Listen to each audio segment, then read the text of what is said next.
it's crazy, but it's You're watching Channel Z, the world's leading zombie apocalypse channel, broadcasting live from Studio Z. Makes me act the way I do.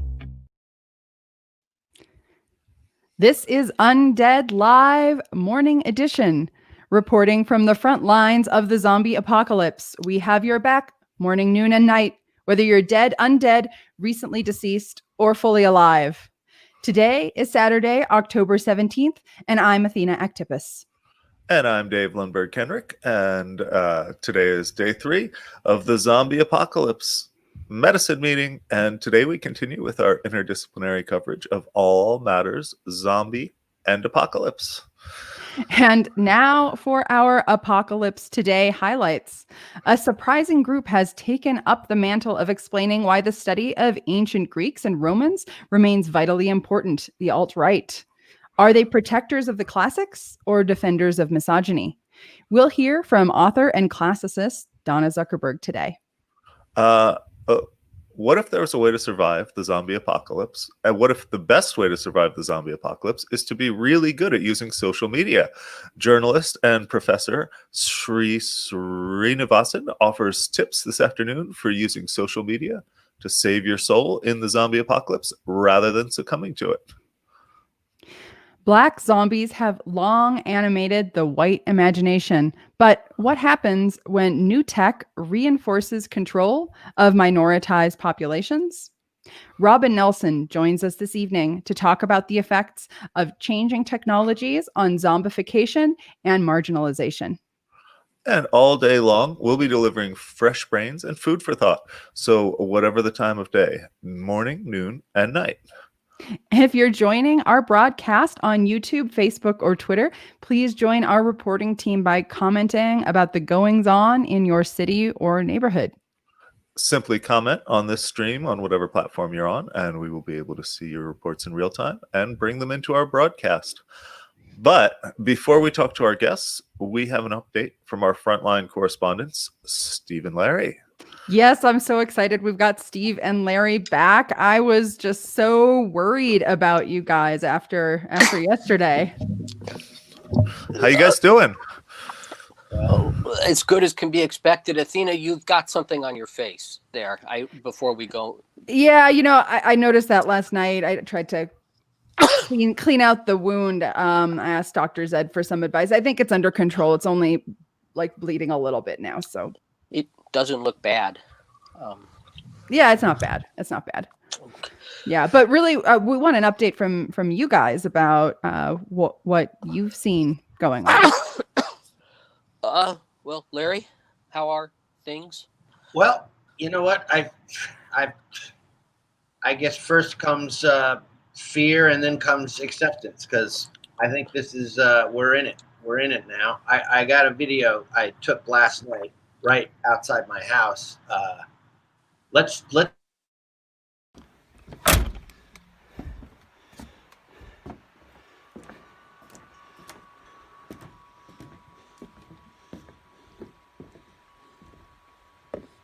Hello?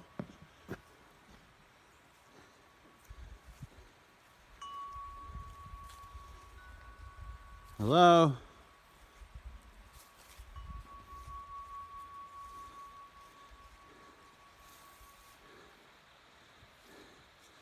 Hello?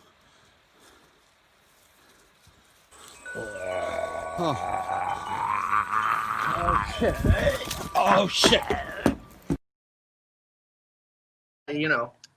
Now I'm down here in the basement. I moved into a back room, but my real concern is I'm starting to hear gunshots. So I think I've got a zombie problem and a problem. It's who do you think has the guns?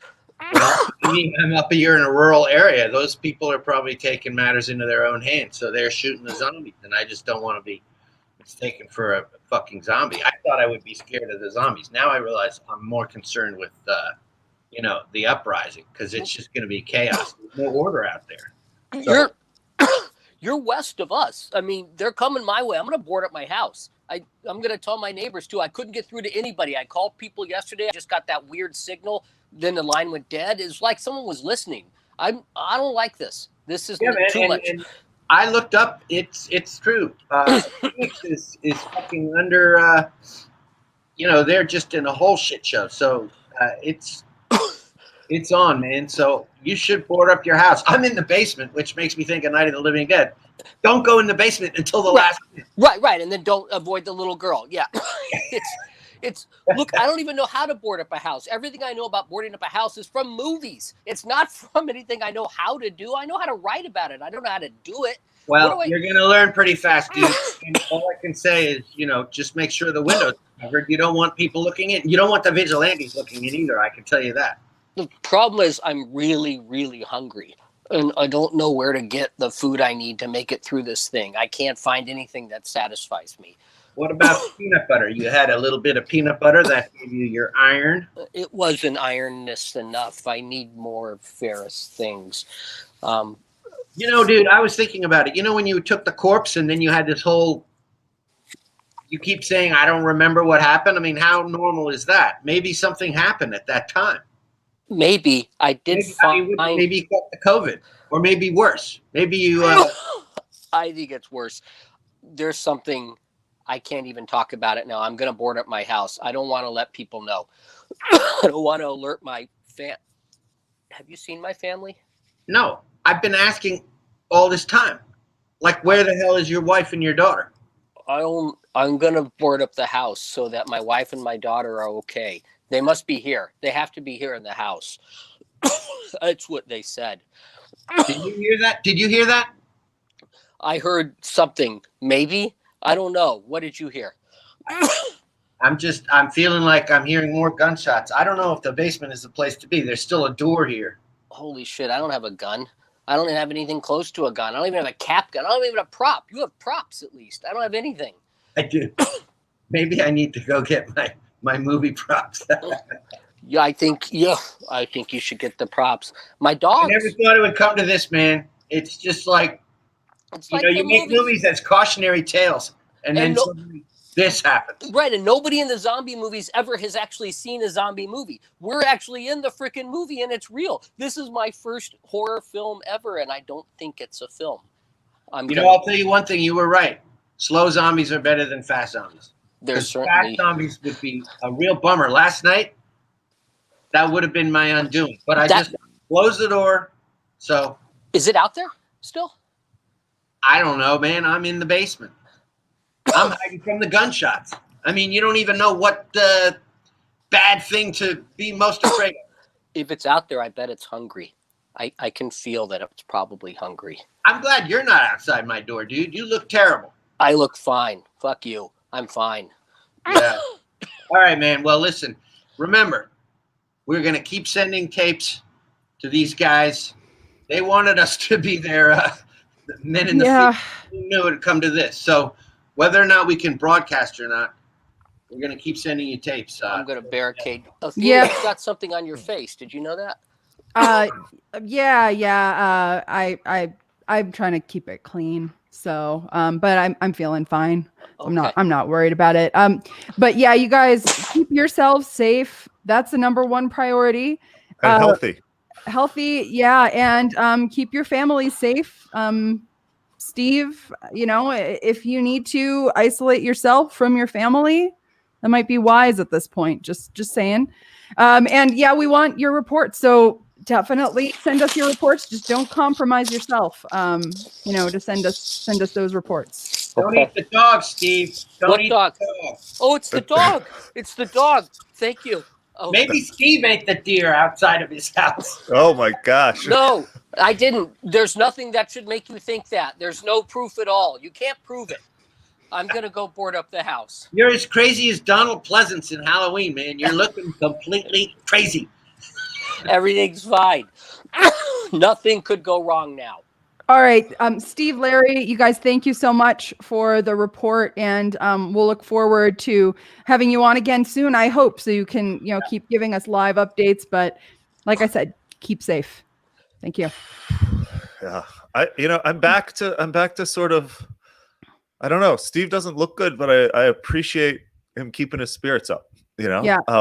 Like That's true. That's true. But it's important to be realistic also about what's going on and take proper precautions. So I just want to be sure that, the dog in his lap, I don't think that's a good idea right now. I mean, it's comforting, it's probably comforting for him. So, but we know that there are some people who would eat their dogs in the zombie apocalypse, even if they weren't zombies, Dave. If you become a zombie, I think probably the dog is going to be pretty likely to be a target. So I'm worried about that. Yeah, I mean, that raises some ethical issues, because if he wants to eat the dog and the dog doesn't want to be eaten, then who do we side with? That's a very, very important ethical dilemma. Yeah. So Dave, I think we should just keep moving forward. We've got our we have more correspondents from the field. I mean, we've got Coltan and Mathias, who they were not doing so well, and so it's nice to know that even we're hearing from them again. Yes. So why don't we bring Coltan and Mathias on, and they can give us a report from the front lines of dystopia. All right, here we go. Oh, you go ahead, and Adam. Mathias. Hey guys, how are things there? Last we saw you, you were in a bit of a challenging situation. What exactly happened yesterday? Yeah, we're not entirely clear on the details. So the situation was, we went to investigate an old factory where strange things were happening, and we were looking around. You guys were watching, and then we were attacked by individuals who had mutated somehow. But we made it out alive, and we seem to be healthy, both of us. So today we decided to regroup, and what you see in the background is our research tent, which is full of research assistants. So we're still at the factory. We've collected a crew of people to help us look into what it might take to survive the zombie apocalypse.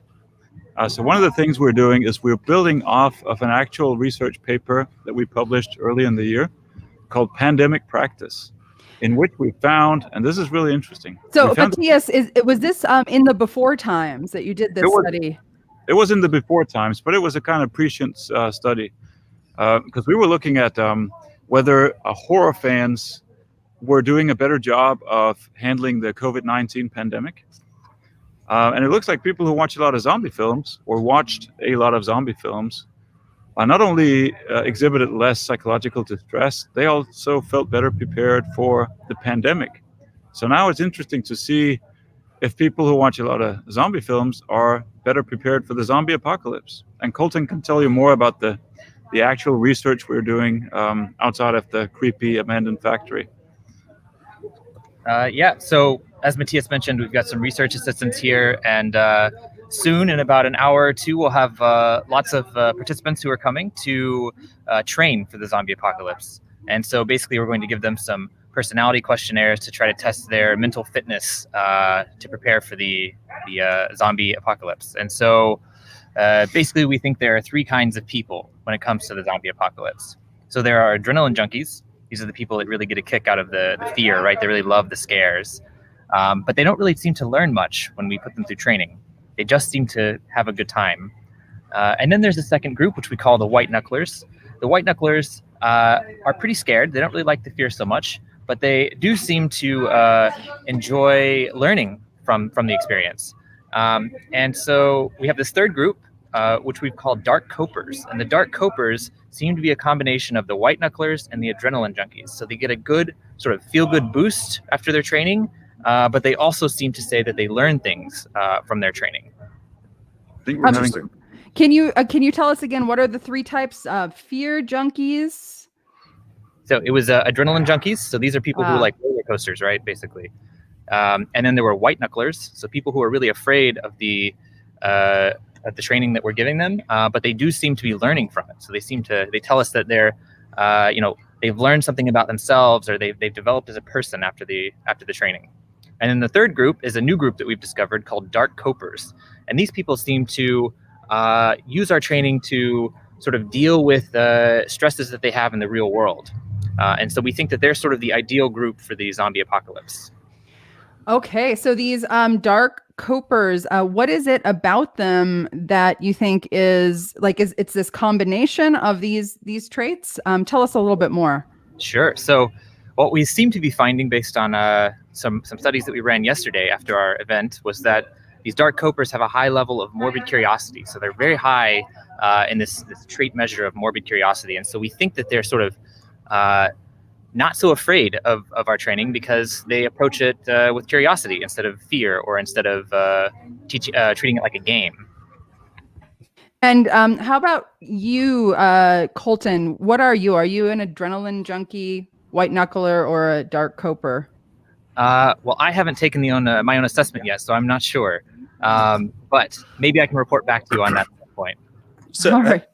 can I ask a question also? Are these people, do they show up for the training in groups? Generally? Yeah, so people seem to be showing up in groups of 2 or 3. So people don't seem to enjoy our sort of scary training by themselves. They seem to be enjoying it when they can come with a friend or when they can come with their family. And is there a mix? Do you happen to know if there's like within these groups? Whoa. Oh my goodness. I think so. These are maybe some people from the facility that we found inside yesterday, and we're trying to acclimate them back to the real world, but they seem to be maybe somewhat infected. You guys, maybe you should be keeping your distance. I mean, again, we want to keep you safe. To keep them back. Maybe it's. I think Mathias is going to keep them. Although we did find yesterday, people were saying it is good to talk to them and see how they're doing, because they said people always ask what are zombies, but people rarely ask how are zombies. So yeah, so yeah, doing good. Do they have issues? Being zombie could be traumatic. They're not big talkers. They all right. They're more starers than they are talkers. Oh. Wow. So we have a question from Pam, whether we can see inside that tent. And maybe it would be a good time to go inside, given that zombies seem to be gathering outside. Absolutely. Yeah, maybe give them a wide berth. The guy right behind you seems particularly... So inside of our tent, we have our data collection table. So this is where we are administering the personality questionnaires. We have a host of research assistants here who are helping us collect data from people who are hoping to train for the zombie apocalypse. We also have snacks, because snacks are very important. Yeah. So Colton, so people come in there and they take your personality questionnaire and then they go and brave the apocalyptic conditions inside the factory. Is that what's going on? That's right. And then when they come back out, they report to us sort of how they're feeling and whether or not they think they learned from the training, and if they think they sort of developed as a person throughout their training. And do you monitor them while they are inside the factory? Yeah, Mathias, do you want to talk about the... Yeah, so we have, I think, an example here. We have some video cameras set up. They're actually wildlife cams. So we set those up yesterday when we were inside the haunt, and they're recording people's behaviors during the training. Right, and they're really good because they have infrared function, so we can film in the dark even.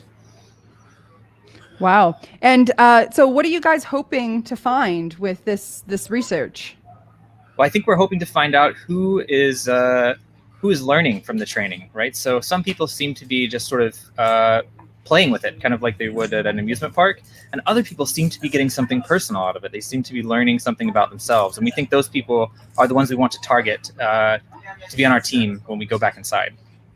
So Ilana's pointing out that she doesn't see anybody wearing a mask. I'm wondering, is that because there's not so much worry about contagion? Or what are the mask policies in this whole research program and inside the factory as well? So for ourselves, it's kind of we can take you outside and show you. It's not in a very populated area. So if you look around, we're actually kind of out in a forest. And so we think that the infection is not so bad outside. It's very bad inside the factory. So whenever our participants go inside the factory, they do wear masks and they wear gloves and they have hand sanitizer inside the factory. Okay. And Colton and Mathias, remind us exactly where you are reporting from for listeners who are joining us right now. Right. So we're in a outside of a medium-sized city in Denmark. It's called Vejle, just about an hour's drive south of Aarhus, which is the second largest city. And so we're in something called Dark Valley, where this factory is located. And it seems like there are maybe multiple pandemics that you guys are dealing with. Is that correct? That's right. Yeah, so we have the zombie infection inside, and then also COVID on the outside. Well, I'm really glad to see that you guys are doing this research so that we can, better understand how people are sort of incorporating their experience and information as they're experiencing these, sometimes really horrific conditions. Any parting words for us? Anything that any words of wisdom or advice for our listeners for how to be better prepared for the zombie apocalypse? I think, at least based on our pilot data, maybe one word of advice is when you approach something sort of scary or uncertain, try to think about it like a scientist. Try to think about it with curiosity, because it seems to be helping people deal with these scary things when they approach it sort of with a hint of curiosity. It helps overcome the fear. Yeah. If I can add real quick, one of the things we're hoping to do down here is to look at the kind of constructive uses of scary entertainment. Which is also something we're interested in the recreational fear lab. So that's something that we're hoping to achieve. Yeah, well, let me just follow up real quick, because it seems like, when you're actually out there dealing with the zombies, curiosity could also be your downfall. So, how do you balance that? Yeah, that's a great question. I think it seems to be the case that these people who score high in morbid curiosity, they're not so much interested in touching or in engaging with these things. They just want to learn about them. It's sort of an epistemic it's an epistemic emotion. So it doesn't seem to predict behaviors, engagement behaviors, but it does seem to predict learning behaviors. So I think that, at least for the morbidly curious people, they're not at much more risk. In fact, they might be at less risk, because they're sort of understanding the fears that they're presented with. Interesting. Coltan and Mathias, thank you so much for joining us. We are really grateful for your reports, and we look forward to keeping up with your research here on Undead Live. Thank you. Thank you. Thanks. Well, so, at least they have things somewhat under control there. It seems like they didn't get injured yesterday when they were in the factory. At least not that we can tell. And their scientific research is going along quite well. Yeah, which is nice. And I think that is a thing.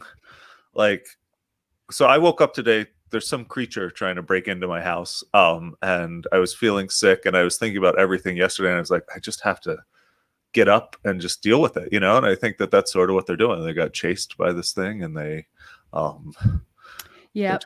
And Dave, to me, the other thing is, in the zombie apocalypse, we need to keep doing science, and we actually have a great lineup later this morning about science communication in the zombie apocalypse. And, we need to be continuing to do our science and communicating effectively, because without science, we're kind of screwed when it comes to dealing with the zombie apocalypse. Yeah. So, we had this, Christy asked, where can we learn to think like a scientist? So, yeah, that's a great question. And I think that's something that we'll come back to kind of in the second half today of Undead Live. So make sure you stay tuned. That's right. So now we're going to encourage all of you guys to help now with the frontline reporting. So please tell us in the comments what is happening in your neighborhood, in your city, around your house. If you're quarantining in your house, I know things are starting to escalate. We're not sure exactly what the situation is, so please share what is going on in your locale. And to help us now with kind of bringing everything together in terms of the morning report from the front lines, we have with us peer-reviewed rapper Baba Brinkman. Baba, Great to be back. welcome to Undead Live. Great to have you here. I got my zombie crab in the house again here. Awesome. The Sacchalina barnacle peeking out from the midsection. So is the barnacle controlling the crab, or what's their dynamic? I think the barnacle takes the place of where the crab's eggs would be, and the crab treats the barnacle like its own offspring, but it has actually castrated and neutered and completely rendered the crab sterile in it. But it's the beauty is watching it groom like it's babies, but the babies are just a sack of barnacles. Wow. And you've got a line about that in the zombie anthem, right, Baba? Yeah, that's it's about social media. It's like I when I watch people curating their feed when they're the feed, the product being sold like a crab grooming a sack of Sacchalina barnacles. So it's the social dilemma thing about social media tricks us into being the product, and we all put our work and energy into curating our feeds, but it's just so they can sell ads. So I wonder with the crab and with the people with social media, are they genuinely happy, right? Is the crab looking at that little barnacle thinking, oh, it's growing up so fast, maybe. I mean, like, there's no indication that I have read about that they are bothered by the parasite. And that brings up a fascinating point of, if you're perfectly blissful in your subservience, is there actually any kind of moral infraction going on? Or, how much agency did they have taking care of their own offspring anyway? Pretty much you're imposing a Darwinian paradigm of, if they're not propagating their own genes, then they're victims. But maybe that's just our sort of values being imposed on them or something, or a scientific worldview being imposed on them, and they're actually fine either way. This is one of my favorite parts, actually, of like the whole zombification dynamic, is that if you look at the underlying physiology of being zombified, a lot of organisms that get zombified, like their neurochemistry, their hormones are consistent with the hypothesis that they enjoy it, at least in the initial stages. Maybe not later on, but the initial stages are often pleasurable, whether it's a parent who's in love with their baby, or if it's cockroach that's getting zombified by a jewel wasp. The neurochemistry involves the reward centers. So yeah. Zombified for the thrill of it, jacked on euphoria, cicadas on psilocybin, dripping masses spora. I mean, sometimes zombification's a party.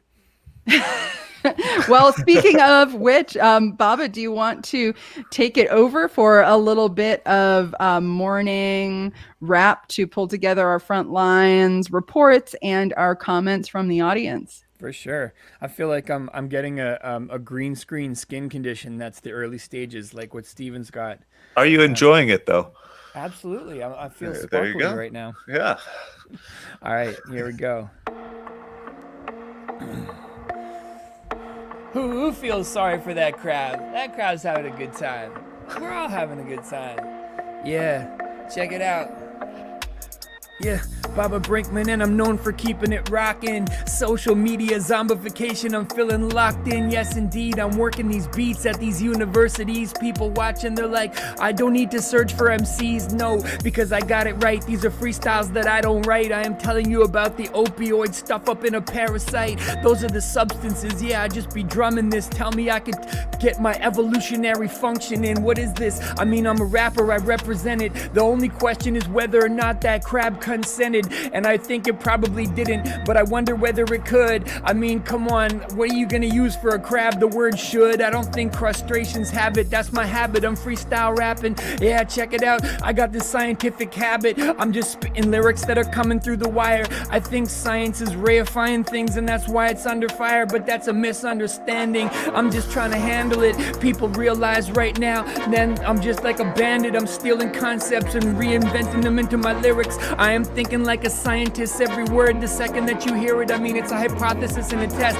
Which freestyle is the best? Which concept comes through and which doesn't get expressed? This is the reality that I tell rappers when they want to battle me. I'm just trying to represent my hyper-scientific mentality. I'm emerging. This is my verse thing. I fear what's emerging. It's merging. Right now, I'm just feeling a little bit of surging. Adrenaline out of the amygdala. When I rip it up, people kick it up. I mean, I used to just chill with scientific stuff in the forest and never ignore it. I used to just go meditate, but now I get on a microphone and spit a lyric every time I levitate. Yes, indeed, I got that mask. I just have to represent it. It's somewhere nearby. I will put it on in this pandemic. I am just smashing it. I am not sleepy like Ambien. I am just trying to bring this lyrical bloody ambience. That's how I break it down with these crazy sounds. This is a freestyle that I'm speaking now. I mean, come on, pandemia, that's the place that we're all living in. I say the zombies at the door are welcome. We should just let them in. We're part of them. Can't you even see? We're dopamine fiends that we need. Yeah, on the social media, know what I mean? That means they're pretty much the same as us with the hunger. I know that this morning I wake up, I say one word, and right away I'm like, where are the rhymes? Where are the rhymes? I want to brag. I want to pack a lot of lyrical skills in a mic in my go bag. Yeah, Dr. Zed said it. I represent it. I am trying to make every rapper that's listening mad jealous. Yeah, indeed, this is the way that my brain just sparks. I am glad that I don't have as much of a zombie infestation as Denmark. Oh my God, they're on the streets there and they're up in the buildings. I'm trying to just express all of these concepts and feelings as the people be kicking it. Yeah, I'm taking my toll on all the zombies watching this. My raps are educational. I break down every neurotransmitter and every peptide. I spit a couple of lyrics, always making sure the science gets right. Yes, indeed, this is the way that I spit it. Rap blazer. So people, protect yourselves in this time of mad danger. Mad danger. Awesome. Thank you so much, Bubba. All right, and we have a science communication panel coming up now as well. Is that right? Yeah, in a little bit, we will have a science communication panel. So we'll invite you to come back on with us after that, and we can wrap that one up too. Fab. I'm all about that. And, I do rap science communication, but I feel like I stumbled into it in a way just because I got one project on my plate that was like, can you explain some origin of species? And then the raps had people being like, you're a science communicator. And I was like, whoa, that sounds like a big responsibility. So I've been sort of learning as I go what that means. And, as a non-scientist, I like to take the concept seriously. So I really look forward to that one. Awesome. Well, we can't wait to have you back on later. Thanks for joining us. Yep. Well, that was a good time. So. Yeah, I needed that after, especially after Steve and Larry's report. Mathias and Colton's was a little, more optimistic, I think. And then Baba always brings up the mood right when I need it. So I'm really glad that we're having him on the show today as things are starting to kind of get a little dark. Yeah. So who is our next guest? Yeah. Well, now I think it's time for us to take a look at how we talk about zombies and how the language that we use to talk about them actually can shape our perceptions of them. Here to discuss is Linda Flores Ohlson. Linda, welcome to Undead Live. Thank you. So I'm going to just hit right into my presentation. What did you do? I killed it. Damn, kid, you had to put down your own dad. I didn't kill him. I killed it. So this dialogue comes from a TV series called C Nation. And in this scene, we have the young character 10K, who tells his friend Doc what happened when his father was bitten and turned into a zombie.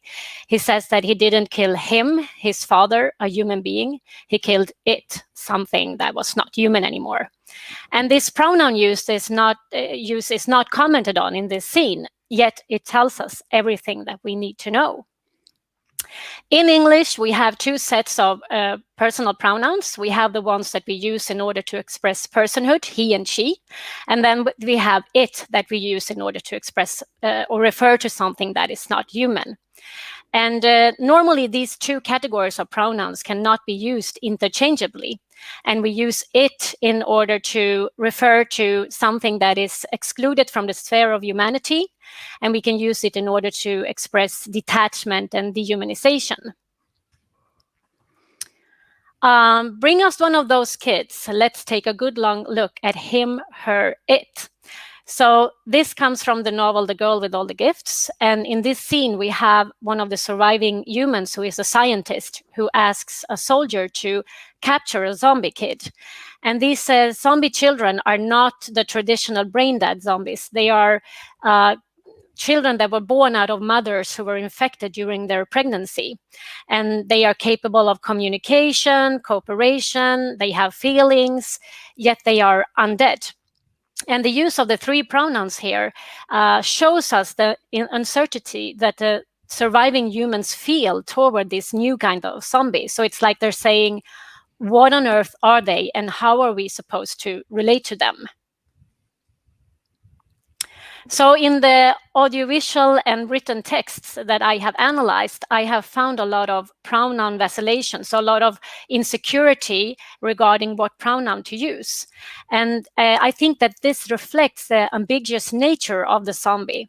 So the insecurity of pronouns sort of says that we don't know if this is a human being or if it's something not human, like an animal or a monster, and how we're supposed to treat this creature.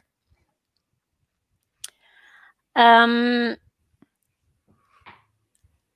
first G, that stands for ghoul, I saw was small, probably a kid. I couldn't tell. Its face was eaten off, the skin, nose, eyes, lips, even the hair and ears. It was stuck inside one of those long civilian hiker's packs, stuffed in there tight with a drawstring pulled right around its neck. It was splashing around. Its brain must have been intact. It couldn't moan. Its throat had been too badly mangled. But the splashing might have attracted attention, so I put it out of its misery, if it really was miserable, and try not to think about it. Don't try to imagine who they used to be, how they came to be here, how they came to be this. I know who doesn't do that, right? Who doesn't look at one of those things and just naturally start to wonder. It's like reading the last page of a book. Your imagination just naturally spinning. And that's when you get distracted, get sloppy, let your guard down, and end up leaving someone else to wonder what happened to you. I try to put her, it, out of my mind. So the use of one pronoun or another plays an important moral role for us. It is okay to kill an it, but it's not okay to murder a he or a she. He was on the ground with me. He? Yeah, it was a he. He was on top of me, struggling. Couldn't reach my rifle, so I had to stick it with my knife. This comes from Black Mirror, the TV series. And in this episode, we have these creatures that are sort of like zombies.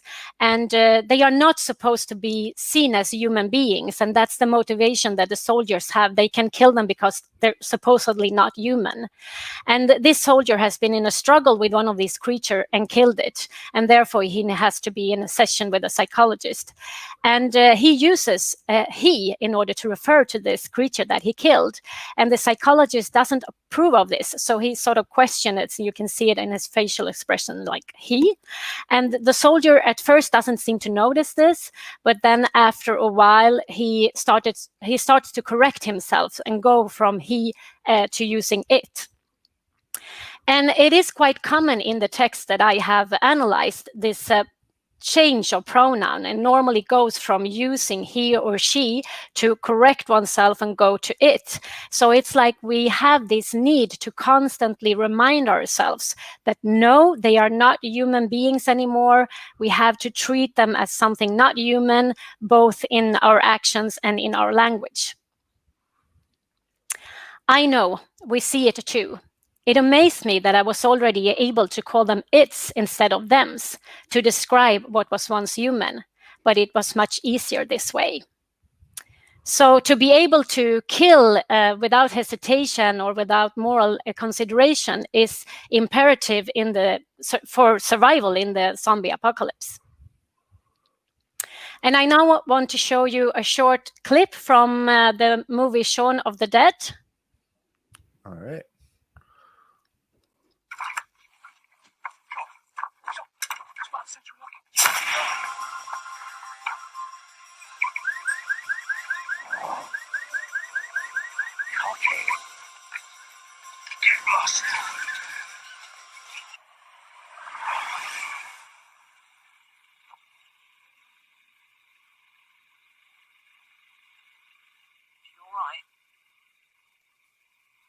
Let's just go.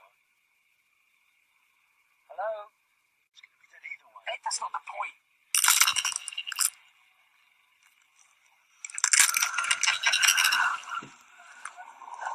Oh, thank God for that.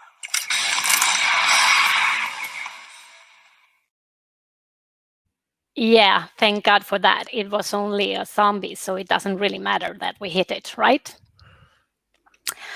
This is from another movie, Deadheads. What are we supposed to do with it? First off, that's not an it, that's cheese. So here we have sort of an opposite situation. We have Bran, who has found a zombie that is not aggressive, so he's not dangerous. And he's playing with him. He's playing fetch with him. He's trying to teach him to dance like Michael Jackson in Thriller. And he's even given him a name, Cheese. So he's sort of treating him as a pet. And his friend Mike doesn't approve of this at all. And he shows his disapproval by dehumanizing Cheese, using it. And Bran does not like this dehumanization. So when we find the zombie in an era of assimilation where the zombie becomes more human and therefore closer to us, like in stories such as Warm Bodies, Fido, I Kissed the Zombie and I Liked It, the wonderful novel Breathers, if you haven't read it, I really recommend it, and also the great TV series In the Flesh. So when we have these kind of stories where the zombie is more human, more humanized, the pronoun choose in reference to the pronoun that we use in reference to this enemy or this friend of ours becomes even more important, since an intricate connection between human and non-human characters can be created and expressed through the specific usages of pronouns. So that is the choice of the human pronoun, he or she, or the inanimate pronoun, it, can be used not only to bring characters to life, but also to create humanness or monstrosity, to create this difference between them, and to express distance or closeness, and to express different relational attitudes. Should he classify the child as a hungry? If he was an animal, he was a social animal and a tool-using one. He notes with a slight prickle of alarm that by using the personal pronoun, he has partially prejudged the question he is meant to be deciding. So just by the choice of pronoun in reference to a creature, we can decide whether this creature is to be considered a human being or a non-human being. And with that pronoun choice, moral implications come along that can give us the right to kill by shooting them in the head without feeling any moral guilt, or the mission in order to help with rehabilitation and fight for human rights, or should I say fight for undead rights. So yeah, pronoun choice is really important. Thank you, Linda. That was fascinating. And, you're pointing something out that now in retrospect is really obvious, but I hadn't really kind of ever noticed that before. No, these are things that only nerd linguists notice. So that's normal. Linda, we have a question from Liz Grumbach. She's asking, she says, by the end of Shaun of the Dead, Shaun changes his mind a little bit about zombies. Is that because the immediate danger is over? And, do you see that kind of being reflected in his use of language at all? Or, what are your thoughts on this sort of switch for Shaun in Shaun of the Dead? I don't think that that you can notice it in his choice of pronouns or anything, but I think that he is a survivalist. I mean, he adapts to the new situation, and I think that's what we have to do. No matter what happens, we have to adapt, and he does that. So he has his friend who is a zombie in a show out in the garden, if I remember correctly, and he goes there to play video games with him sometimes.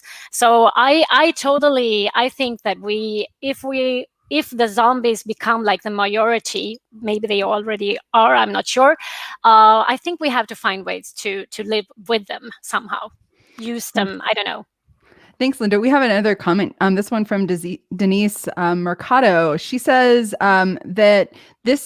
that all of your work, which she loves, provides an interesting context for thinking about people's pronouns and how it can be dehumanizing to refuse to use the pronouns that people identify as. Do you have thoughts about how that relates to this work more broadly? Yeah, definitely. I mean, the zombie is great for, as we can see in this conference, the zombie is great for thinking about lots of other things in the world. And definitely the zombie can be used as a metaphor to, when you think about how you treat linguistically, how you treat other human beings. For example, if you talk about immigrants, or if you talk about binary people, or whatever, you know, how you use these pronouns are so small words, but they carry a lot of power. And I think you have to really think about how you use pronouns when you refer to zombies and human beings, definitely. Mm-hmm. Yeah. Dave, do you want to jump in? Well, I mean, it's interesting because it also sort of, the way we use pronouns seems to tie our concept of humanity to their gender in a way that seems like potentially problematic. And so I don't know. What are your thoughts on that aspect of it? Well, I am associate professor in Spanish, so I think I have to say something about that as well, because as these examples that I showed you, we have these like important contrast between the pronouns in English, he or she on the one hand and it on the other hand. And if you look at Spanish, Spanish doesn't have that contrast at all, and you don't use the subject pronouns in a way that you do in English. So it's really interesting to see when you do subtitling or dubbing movies or TV series, or even when you translate novels with zombie stories, and you have these specific scenes where the pronoun is important and the contrast with the pronoun is important. It's really interesting to see what they do in Spanish. And in Swedish, which is my native language, we do have this pronoun contrast, but we also have two different inanimate sort of pronouns, two different words that we can use when we refer to zombies, for example. And it's really interesting to see which one we choose and why. And then we also have a gender neutral pronoun that is being used more and more nowadays, that you can use in order to refer to a person who is non-binary. So that's really interesting. It's a sort of person-specific gender-neutral pronoun, like, yeah, you so use it different only from what you'd use for inanimate objects or whatever. Definitely. You don't use it only for people. So only for people, but it doesn't say if it's a he or a she. It's like you can use they in English for that, I think, but they also is used for if you have a group of people. This pronoun is used only for one person. It's only for human beings, but it's gender non-specific. Interesting. Now, the other two you mentioned, there were two other types of pronouns. How are they different? What are they? Well, one you can use. It's difficult to explain it, but one you can use if you want to say like that zombie, or so that would be then. But you can also see, if I say I see it, you could also use then. But then you also have det, which is somehow even more non-human. So if you would say like, what is that? And you look at something, whatever, something weird that's definitely maybe not even alive, you can use det, and that makes it even more non-human and maybe not alive at all. So you can play with these two in interesting ways. And I have looked at these examples that I showed you before. I have looked at these examples in translation to Spanish and Swedish, and it's really interesting to see what happens when you translate these. Fascinating, Linda. We'll invite you to stay here with us. We're going to bring our humanities correspondent, Elizabeth Langland, in as well.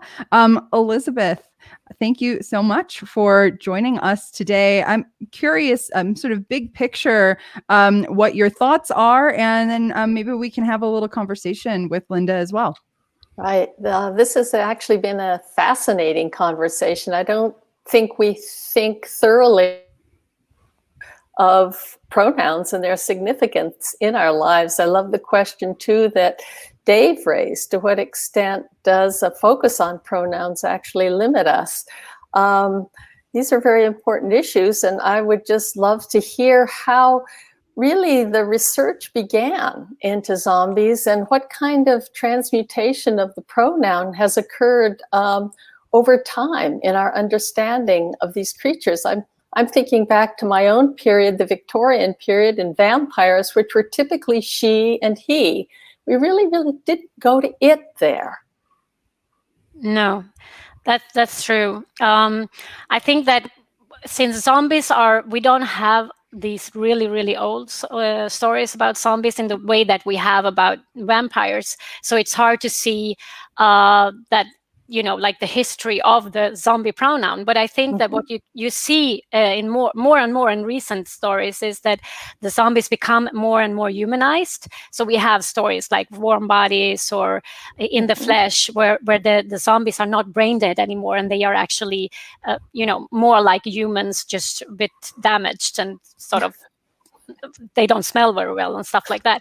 But then you can see that, of course, when they are really characters with personalities and names, you're not going to be using it anymore. But there are really interesting, for example, Warm Bodies is a movie, but it's based on a novel that is a lot better than a movie. The novel actually has parts that are sort of philosophical. And there you can see an interesting thing, because the storyteller is a zombie, and he uses when he talks about his friend zombie, but he uses it when he talks about other zombies at some points. So it's really interesting to see that you have these. When the story develops and the zombies become more human, it's even harder to know what pronoun to use, right? And it becomes even more important what pronoun you use. Because if I say I killed him or I killed it, the difference is really huge. What did I do, and how, if I have any moral implications to that. So Denise has this comment here, which is sort of a silly comment, but or maybe she didn't mean it as silly or not, but silly. Yeah, right. And I think it drives it sort of part of why there's these different pronouns, right? That vampires are sexy. So, that makes it more vampires gendered are very in a way, different. Right. Vampires are gendered, they're sexy, and they're attractive. I mean, we can think of Jonathan Harker in Dracula's castle, looking at those women with their red lips and saying, I wish they would kiss me with their red lips. Or Dracula himself is enormously attractive and sexually attractive. And what I'm wondering is, do zombies ever become attractive in those ways so that one wants to become close? Are they always figures, even if they have a pronoun, are they always figures to be feared, scorned, perhaps killed? So, go ahead. Yeah, no, not at all. Actually, I think that there are several stories where the zombies become maybe not as sexy as vampires, at least not yet, but like in Warm Bodies, for example, I mean, that's a love story. Warm Bodies is actually Romeo and Juliet. It's a version of Romeo and Juliet. And also in this silly novel called I Kissed a Zombie and I Liked It. That is really, I think if you haven't read that one, you should, because it's really interesting, because it's a high school scenario, and you have also vampires. And I think that like the student counselor is a vampire from the Victorian era, and she doesn't approve of humans and vampires dating. So it's like sort of, it has to do with, like racial issues. And the main character actually starts dating a zombie, and he is kind of depressed and sort of down, but he's kind of cool. So maybe not sexy, but cool at least. Cool. So, Yeah. Indra is pointing out another general difference between zombies and vampires, that zombies typically have more capacities than the vampires have more capacities than zombies. And this kind of harkens back to a talk on our first day about zombies kind of representing our fears and prejudices potentially about people with disabilities. And I'm wondering if there's potentially a connection here with the sort of dehumanization and this issue of, how much sort of human capacity, or what we sort of assume as human capacity, do these monsters have? Elizabeth, do you want to take that one? Yeah, that's a really interesting question. We could take it in so many different directions. I'm thinking first about your point that vampires can take different forms. We know that Dracula is often a wolf, for example. Zombies apparently don't take those same multiple forms. And then what does all this mean, that in terms of the human? I was struck too by Linda's comment about the racial other. I mean, another thing that vampires are interested in or represent is our fear of the other. And also the sexual attraction, the attraction of the other. So zombies seem to be an embodiment of something very modern in our world, something that's very contemporaneous with us, in a way that vampires represent something very different. And in thinking about it, I found the work of so many thinkers. Even I was thinking about Donna Zuckerberg's work in this context, the way she focuses on stories and the way the classics have been represented. That seems the way we take stories that live and we can't kill them, they become zombies. So very different from the way the vampire operates. One other thing that I was just thinking is, thinking back to Barbara's talk yesterday about sort of privilege in nature, one big difference between vampires and zombies is vampires tend to own property. Zombies rarely have assets, right? And do you think that affects sort of how we relate to them? Or what they represent to us? Yeah, I think they do. And I think that maybe the zombie represents more what we fear in ourselves. Because, I mean, nowadays, the biggest danger that we face is ourselves, right? I mean, we are the ones who are responsible for the environmental problems. And, I mean, COVID, it's us. I mean, even if it came from the animals, we're the problem, right? And I think that zombies, what zombies they represent, because the transformation from being human to zombies very often in most stories very, very fast. So you're with this group of surviving with your family or other survivors, and all of a sudden the zombie comes out and bites you, or bites someone in your group, and that person in a matter of seconds is a zombie. So it's very much this thing that what we fear is actually ourselves. So we are actually, I mean, the zombies are us, really, and I think that is maybe different from the vampires. I want to bring up this quote, this comment from Emily again about the decay potentially being a key issue here, because I think this ties in also with Dave's point about sort of inheritance. I mean, in some way, it seems like vampires are representing sort of the immortality of being undead, while zombies are sort of representing the decay of being undead. And those seem to be sort of very different angles on being undead.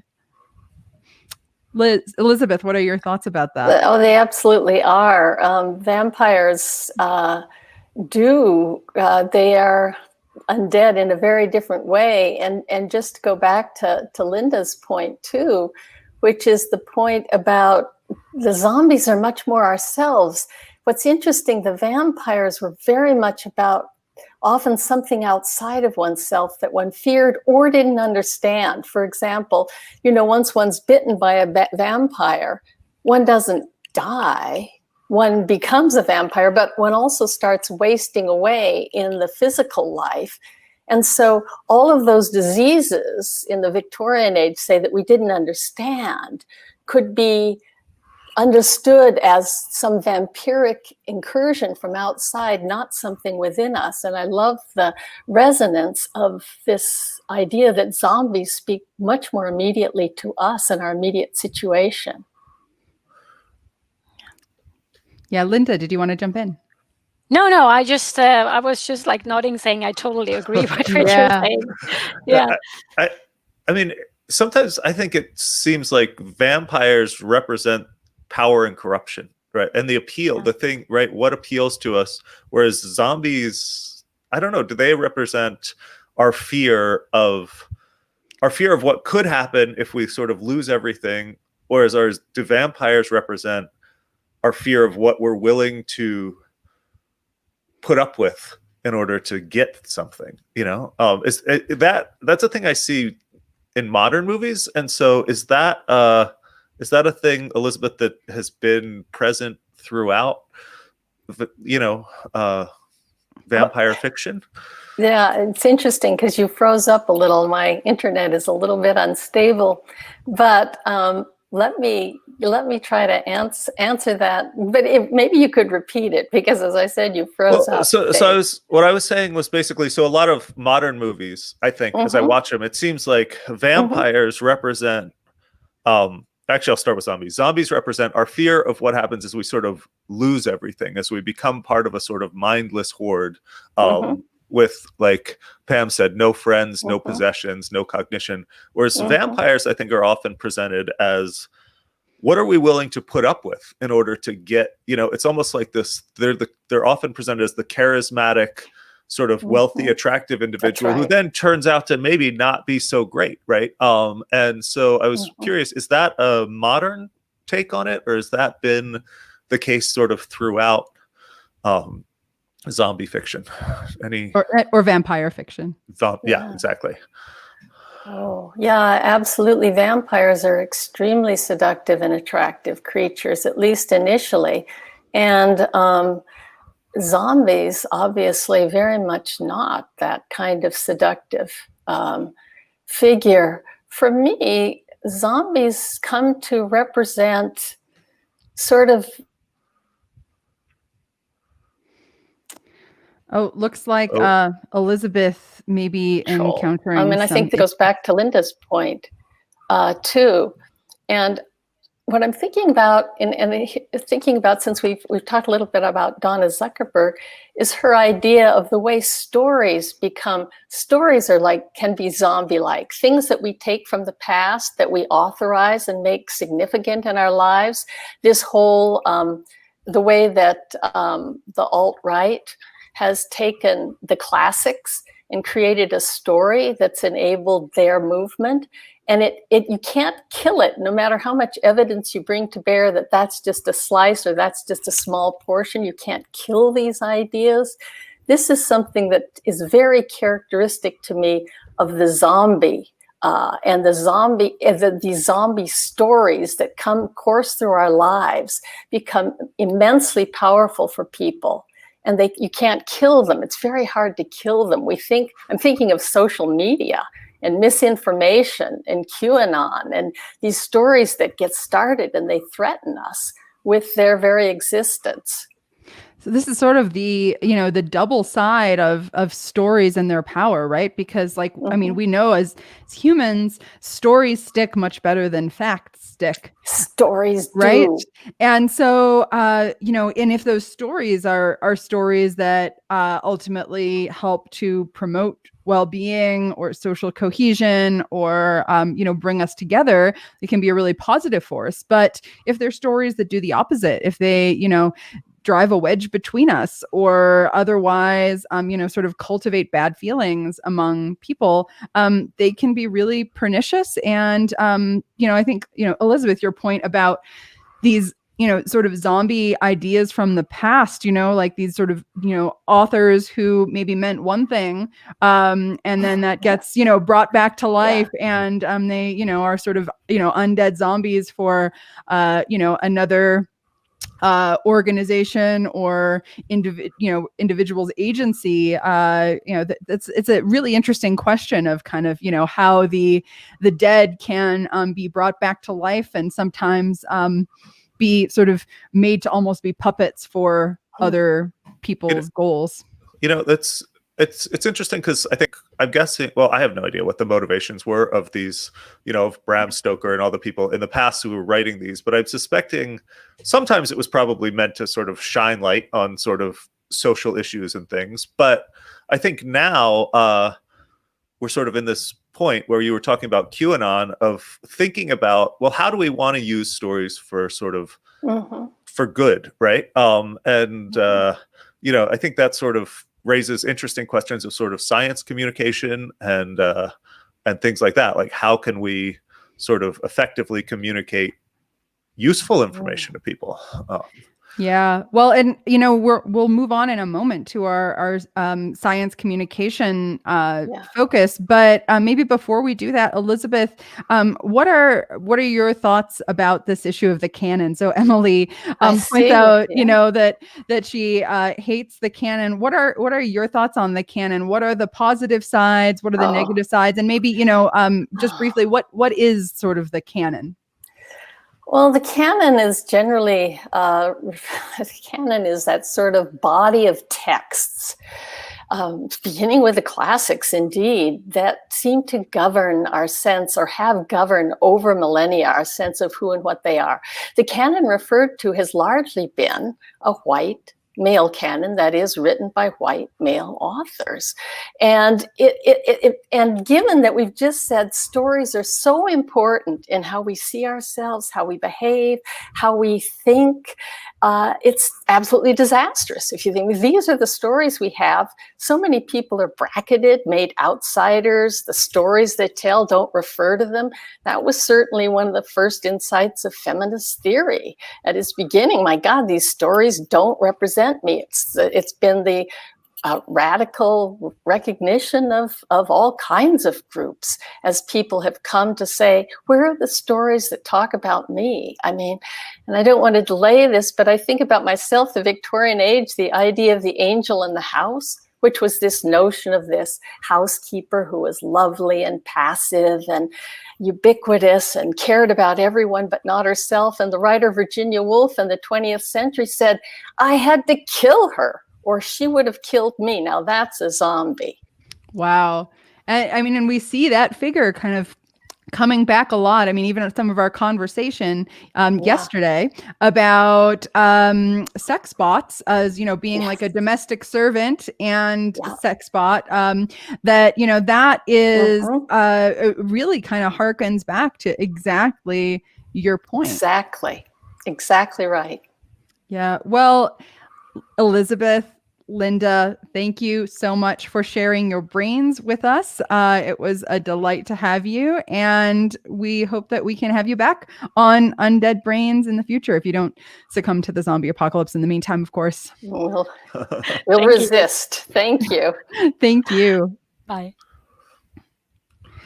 It's now time actually for a special de-zombification public service announcement from our zombie dance and music correspondent. If you're starting to feel a little bit zombified after 2.5 days of being on your screens, this is a good chance for you to take a moment to de-zombify yourself. Dave, would you play our public service announcement? Sure. So now we have two. We have one that's sort of about relaxing, and one these are both from our dance correspondent, and one is actually about entrainment. So what are you in the mood for? Are you in the mood for relaxing or getting up and moving around? I think we should get up and move around. All right. So I'd say everyone in the audience might want to get up and move around if you're watching at home, and here we go. So the thing about zombies that we know is that we suffer from dyskinesia. It's a little bit of a problem with motor control, which means our dance moves are kind of stiff. You might be feeling that right now. So what we're going to do is just try to use the beat to see if we actually have another ability that's musical, and that's called entrainment. So stand up. See if you can bend your zombie knees. They might be stiff, that's okay. Maybe your shoulders can get into it. Maybe you take it somewhere.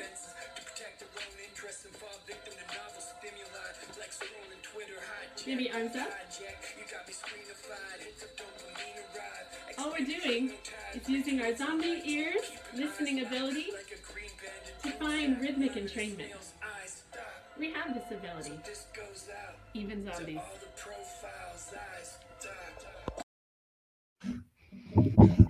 All right. I definitely feel more energized after that. Jessica, thank you for that awesome de-zombification public service announcement. I'm so ready for the next session now. Completely energized. How about you, Dave? How are you feeling? Oh, totally. Yeah, I'm feeling. I mean, you can't really see me, but it's I'm realizing just how zombified I look, leaning in the camera and trying to dance. But it was fun. It was nice to get up and move around. It's like part of that. Still continuing our lives through the apocalypse. That's right. Yeah. So speaking of continuing our lives, science communication, very, very important part of our lives. And we have with us a set of guests who are science communicators to the nth degree. Let's welcome our first guests, Josh Kurz and Wendy Roderweiss of the Shabam podcast. Welcome, Josh. Welcome, Wendy. So, Josh, can you tell us what is Shabam? Well, you kind of touched on it before, the power of storytelling, and our show is a science show that uses, coincidentally, a zombie apocalypse to talk about all different kinds of science topics. So. And Josh, is this a real zombie apocalypse, or was this sort of a story zombie apocalypse? Well, before the dark times, this was a hypothetical zombie apocalypse. So we used that. I see. Yeah. And Wendy, when you and Josh were putting together Shabam, what were your goals in terms of what you wanted to communicate with the audience? Well, our show is a family-friendly podcast, so we really wanted to make sure that we were including, the whole family. It's aimed at middle school kids, but we want the parents to enjoy as well. And really, our big themes for this season were the idea that we should think scientifically and be good scientists in terms of questioning things around us, and really figure out the best practices to getting at the truth. So those were kind of like the scientific ideas for the season. And then we also wanted to look at infrastructure and kind of look at how the world works and the things that we take for granted, which, like we are now in a zombie apocalypse, a lot of those things are gone. And so how do we learn how to cope when we don't have those basic things that we relied on before the apocalypse? So are you saying that you guys created a fun story-based podcast about infrastructure? Yes. Yeah, except we don't ever say the word infrastructure. So that's the key. But yeah, so the story is about these three kids that get separated from their parents during a zombie apocalypse, and they have to find their way back to their parents. And in doing that, they experience a world where you lose communication, you lose electricity, and then you lose water, and you have to do you lose the transportation networks that were there. And so in doing that, we're kind of exploring these different aspects of the world that we live in, right? So essentially these kids have to figure out how to fend for themselves without their parents during the zombie apocalypse. Yeah. Yep. Pretty much. Yeah. They get separated pretty early on. It sounds pretty dark for a family podcast. It does, but it is just the silliest thing ever. So it's dark. It's got a happy ending. Spoiler, but it definitely is. We put in a lot of humor. We go off on a lot of tangents. Because one of the things about Shabam that's unique is that it is this hybrid of narrative and nonfiction. So you have the story that's woven through, but then you have me and Josh and our other host, Mel Herbert, talking about all of the science involved in what's happening. And then we also go off on these tangents and learn about things like Polynesian navigation and, cholera and other things like that. So we really like to kind of jump off and go into other areas. So it's not quite as dark as it may sound. Now, is Polynesian navigation one of those skills that is kind of coming back in handy now that the zombie apocalypse is kind of, I don't know if it's on the horizon or if it's happening, we're not really sure, but who knows sort of what our infrastructure is going to be like if things continue the way they are now.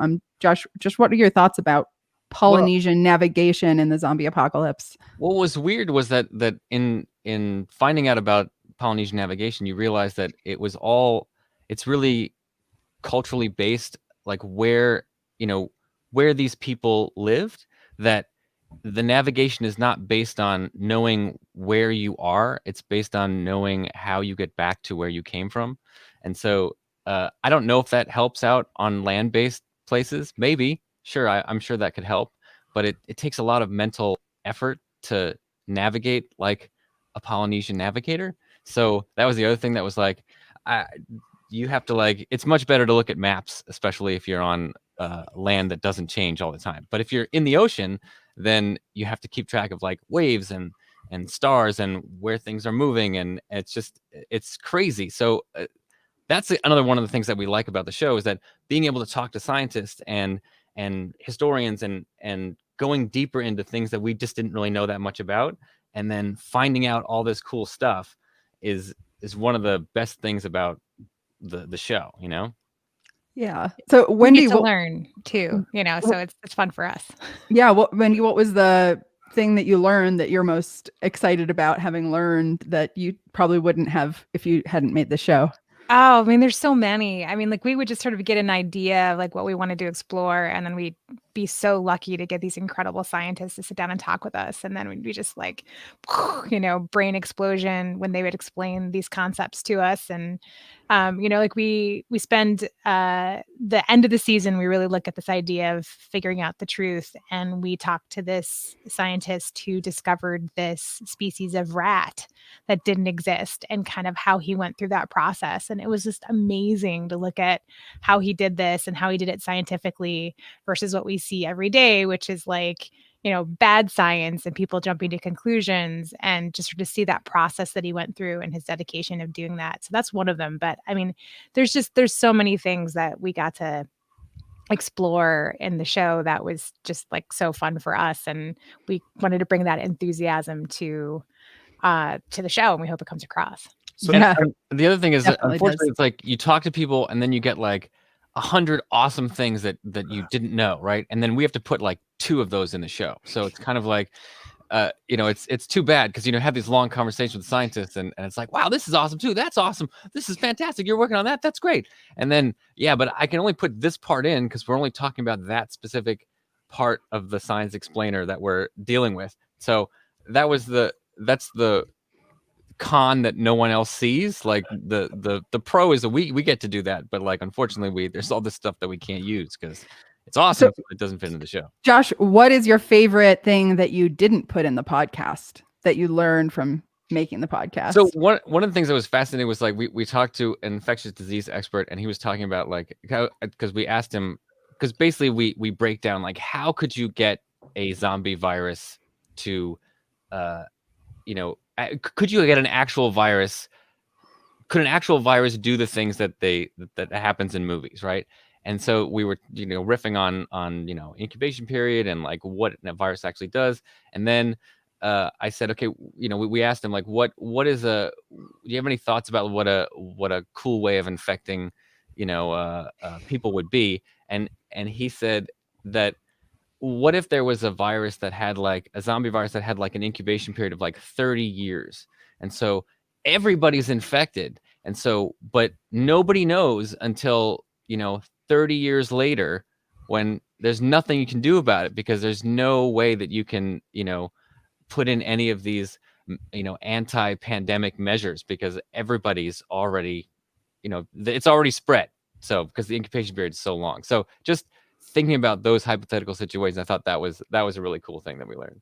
Yeah, having a long asymptomatic incubation period that can be an issue. I don't know. At Pandemic. that time I didn't know how prescient that was going to be, but it's you can't tell where it's spreading, so you should probably take precautions.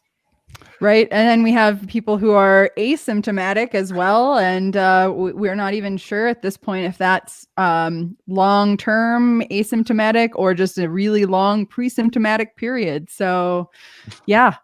Actually, so on that note, sort of, what would be the one thing that you'd say you've learned while creating this show that you would say, oh, people should know this if they want to survive in modern day life? I.e. the zombie apocalypse. Yes. Well, there's like practical and then there's sort of intellectual, right? So we talked to a survivalist, and I learned that my perception of the like basic needs was wrong. So you think like the things that you need, but what we learned, which was really cool, is that the most important thing is shelter.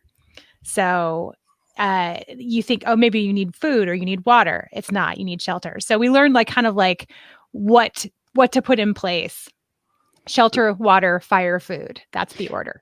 That's what you want. Can I ask you, Josh? You guys have like a little rhyme or a little song? Yeah, it goes. It's a schwa fi fu. That's how you remember it. It's shelter, water, fire, food, and that's the sacred order, dude. And it's because if you have shelter.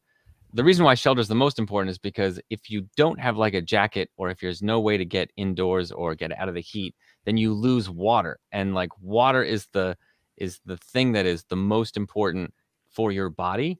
And so you can survive way longer without food than you can without water. And so that's why the water's second, even though for your body it's number one. And then fire is like you need some way to disinfect the water or keep warm. And so that's why, that's the hierarchy exists.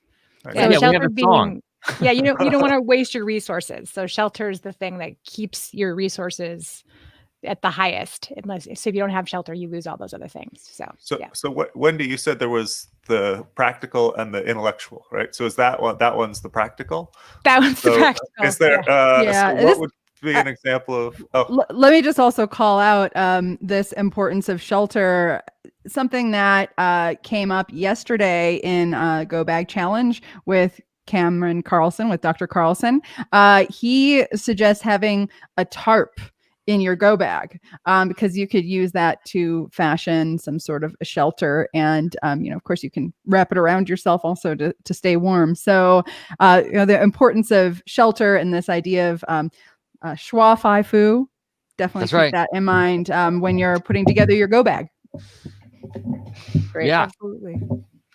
Yeah, and then intellectually, I think this just keep coming back to this idea of like trying to figure out the truth, right? Because like when you're in the middle of a zombie apocalypse, you don't know what to trust. Like you hear things, rumors get started, like really kind of trying to like break things down, thinking critically and looking at like how do you figure out the truth. And so we have like a breakdown of that in the show as well, with this idea of like analyzing the information, looking at the source and triangulating. So like, how do we figure out what is most likely true? And just sort of, the idea of science is always changing, but you have to have this internal meter that tips towards likely true or likely not true. And having that be sort of your guide, because it can keep you alive in a situation like this. Yeah, I'd love to talk a little bit more about this idea of this sort of, do you call it a truth meter, something like that? It's truth probability meter. Yeah, truth probability meter. Yeah, because I was going to say, like, one of the concepts that I thought was really cool that crystallized for me is this idea that what's helpful is if you think about things in terms of truth probabilities, right? Because that's kind of how scientists look at the world anyway. It's like, you have this evidence and the evidence seems to push it in this direction. So you're like, okay, fine. So this seems to be true. And the more evidence you get, it's like, oh, it seems to be more true. But I think for the general public, I struggle with this too, is like, is it true or is it not true? Like, what do I believe? And I think that is problematic in a world where you can't always tell whether, you can't always know whether it's true or not. You just can kind of tell, does it likely to be true or is it less likely to be true, And like in terms of science communication, I think it's important on a bigger scale to get that idea out. When reporters talk to scientists, sometimes they'll ask, like, is it possible that this virus could be made in a lab? And then, the scientist obviously is going to say, well, yeah, it's possible. And then continue to say, but it's very unlikely because blah, blah, blah. And all that stuff is missed because the reporter's like, well, there you go. It's possible. It's possible this is made in a lab and it's a bioweapon. It's like, well, yeah, everything's possible. So that's less useful than thinking about things in probabilistic terms, I guess. Yeah, Josh, I want to follow up on this. Carlo is pointing out that he loved the Bayesian reasoning section of the show, which is really just what you were talking about. Can you maybe just talk a little bit about this sort of, what is Bayesian reasoning and how did you transform that into the truth probability meter for communicating with younger audiences?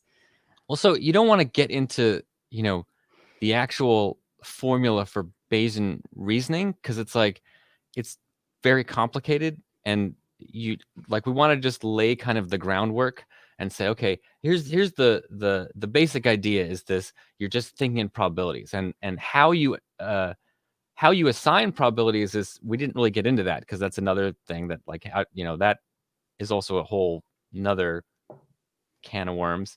But just the idea that things work in probabilities, helps you understand and navigate the information that you're getting. And I think actually this brings up another concept that we tried to do in the show about science communication, where you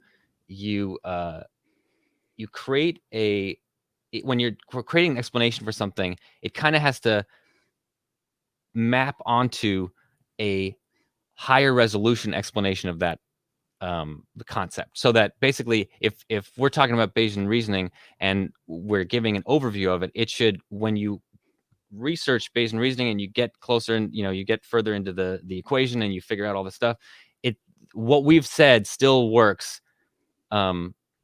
It still maps onto that explanation. Does that make sense? I just kind of yeah. Well, I think that this whole idea of taking these tools that can be very technical, opaque, maybe hard for someone from the general public to understand if they don't have training in that area, and figuring out how to kind of translate them into a sort of rule of thumb or concept that is more appealing but still captures the main point, I think is just a really useful skill in general. So thanks. Yeah, I think that's like one of the big challenges for us too, is like we would kind of approach this and go like, what can we cover? And then we would say, okay, this is all huge and massive. How do we scrunch it down into something that's digestible and simplify it in a way that makes sense to audiences of all different ages? And so that was really the challenge for us. And the next part of that too is that it's an audio show, so we have to do it entirely with something that you can picture in your head. So that's, I think, kind of bringing it back to the idea of the zombie apocalypse. We think that, with the infrastructure going away, things like this aren't going to happen. Radio is going to be kind of the technology that moves forward in the apocalypse because it's simple, and we have to figure out ways to like communicate complicated ideas using only sound. And that's a whole completely different skill that I think is super important for the zombie apocalypse that we're in now. Thank you, Wendy. And thank you, Josh. I hope that you guys will stick with us here in the studio because we're going to continue with our science communication session after we have talk with our featured guest today, Donna Zuckerberg, who's here in the studio with us. So Wendy and Josh, thank you. And we will see you back at the end of our show today. Great. All right. Now, okay, that was awesome. Yeah. So it is absolutely my pleasure today to welcome author and classicist Donna Zuckerberg joining us to talk about who zombified Homer and other ancient Greek and Roman writers. Donna, welcome to Undead Live. Thank you for being here with us today. Thank you for having me. I'm glad to be here. Yeah. Was not a guarantee that I could be here. So yeah, you have some sort of uncertainties happening there. Are they zombie apocalypse related or? I mean, sometimes parenting in the pandemic can make me feel like a zombie. I don't know. Yeah, agreed, definitely. So Donna, tell us, you have done a great deal of work on this issue of the classics getting zombified. What do you see as the sort of most important issues there? We'd love for you to share your thoughts with us. Absolutely. Yeah. So I've been working for about, since 2015 now, on far right appropriation and reception of the classics. Since, before the alt-right really was a thing. Back when I started doing this research, I was studying, the manosphere and the red pill sphere, which was mostly focused on misogyny. And then as I continued doing this research, it really, that space changed and became a space where there was more open anti-Semitism, and then it morphed into open white supremacy. And then it took a sort of slight turn from there, where part of, white supremacy is just at the edge of the Overton window, right? There are a lot of people who still don't want to be seen as white supremacists. So they started. What's the Overton window? Yes. The Overton window is sort of the set of socially acceptable topics that you can discuss. And part of the aim of the far right in the 2016 election was to shift the Overton window to the point where you could say, Donald Trump's entire campaign, right, where you can call Mexicans rapists, and that's socially acceptable discourse in a presidential election for a candidate to say. So part of the alt-right then started identifying as sort of the defenders of Western civilization. And this really tied in with a lot of my research that I'd been doing about how the far right online was really interested in classics. And classics for them, the study of classics became a way to celebrate whiteness and white culture in a sort of coded way.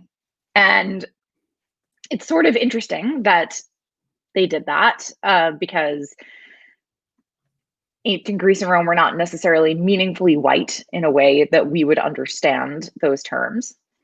But that doesn't really matter so much to them. I mean, the idea of, so the reason why I was going to call this talk Who Zombified Homer is based on a book called Who Killed Homer, which argued that classical scholars at a certain point stopped really caring about what made the Greeks important, and instead went down the path of deconstructionist analysis and grant proposals. That we lost sight of the glory of ancient Greece. So the far right, in a way, has sort of, after people like me killed Homer, they've now sort of reanimated Homer as a meme. Can I ask a question? Because I'm not familiar with this. What's the book Who Killed Homer? Was that written by somebody on the right, or is that like what is the deal? Yeah, so it was written by Victor Davis Hanson, who is a classical scholar and a right-wing intellectual. Okay. Yeah. So it had it sort of had this agenda, sort of was the sort of, or I don't know if that's Yeah, the agenda was so Victor Davis Hanson and John Heath, his co-author, asked who killed Homer, and their answer was that it was classical scholars had killed Homer, with our obsessive pursuit of the job security of tenure. I see. And what they said was, hold on, I can find the quote here. So they said that classical scholars abdicated their responsibility to demonstrate to the living the importance and relevance of the long ago dead. But so Donna, this ties in with what Elizabeth Langland was just talking about a few moments ago about the canon and this idea that, there's been sort of a rethinking of, whether we should be having it sort of just be standard that people read all of these works. Do you see that as kind of where some of this started in terms of the activism on the right?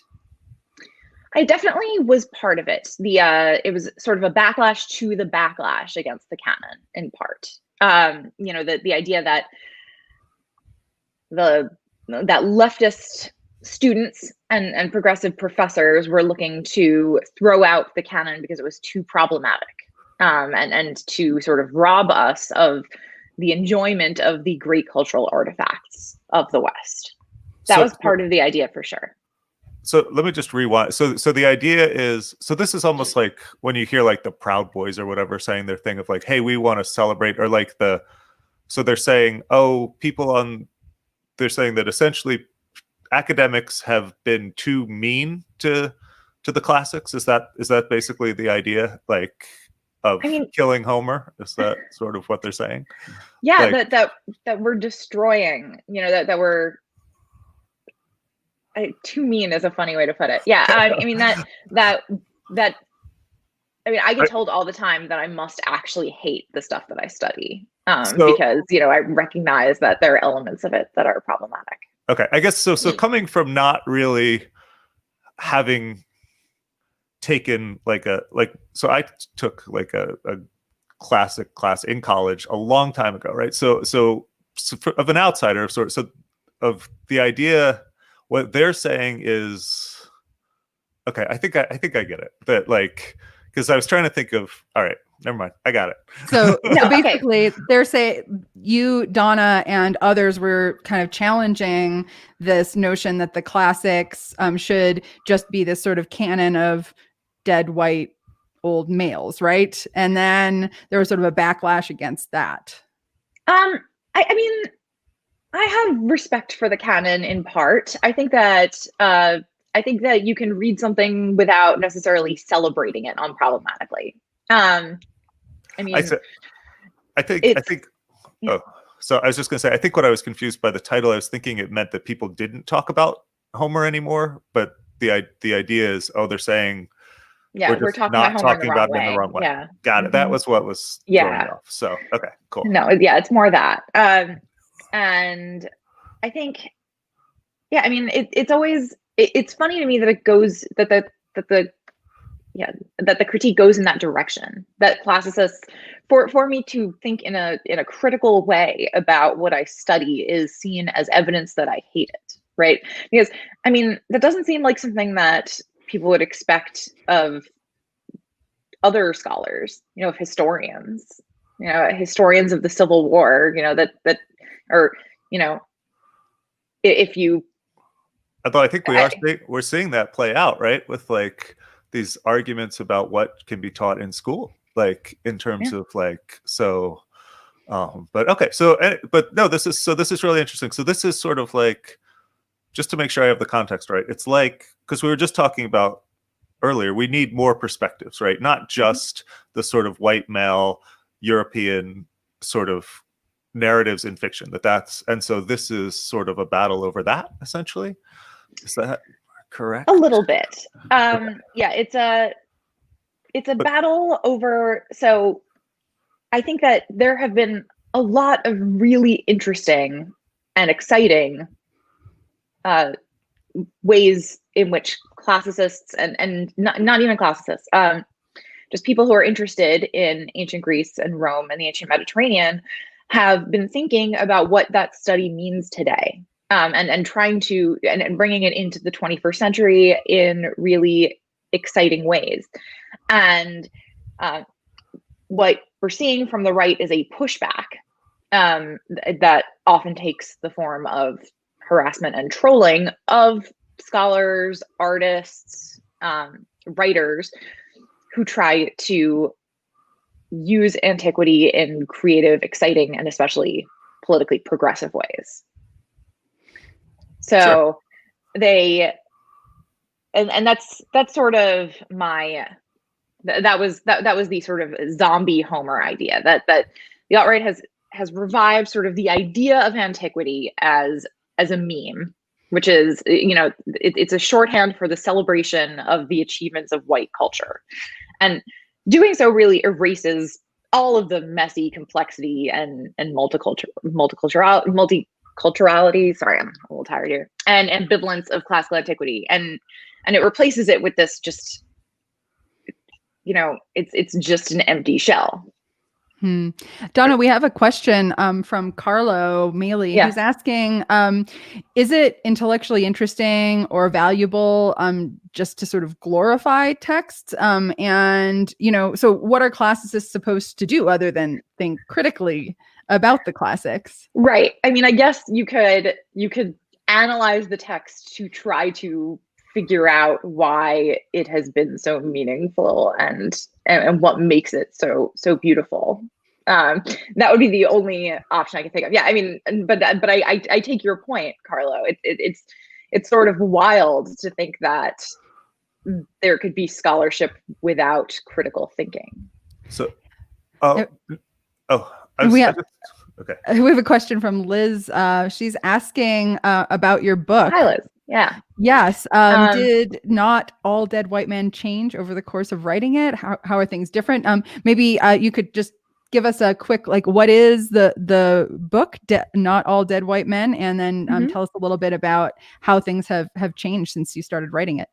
Absolutely. So when I started writing it, I thought that it was going to be about misogyny, about classical reception in misogynist circles. And then, over the course of writing it, that the space that I was studying really went in a white supremacist direction, which was horrifying to see. And then I turned in the first draft of my manuscript a few days before the 2016 presidential election. And the undertone of my book was, my basic thesis was something along the lines of, I know that we'd all like to forget about these alt-right guys now that Hillary Clinton is president, and this is just a distant bad memory, but this was a really important moment in classical reception that we should be thinking about. We should be thinking about how people are talking about ancient Greece and Rome online today.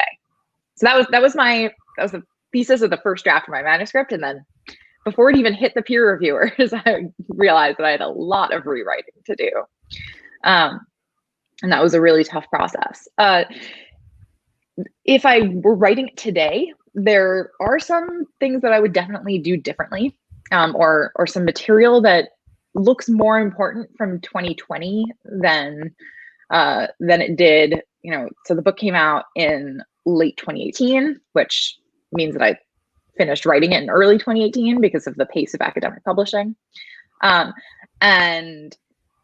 For example, I think I briefly mentioned maybe in the book, but don't really go into the influence of Sparta on far-right militias.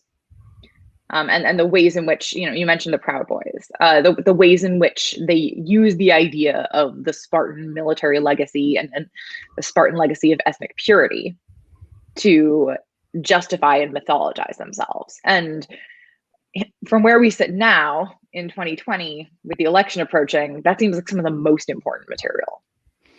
Yeah, I want to kind of bring that back. What do you think are the major issues right now in this space that we need to be worrying about in addition to the Proud Boys Sparta connection that you just brought up? I mean, I think that some of what I discovered that really concerning is how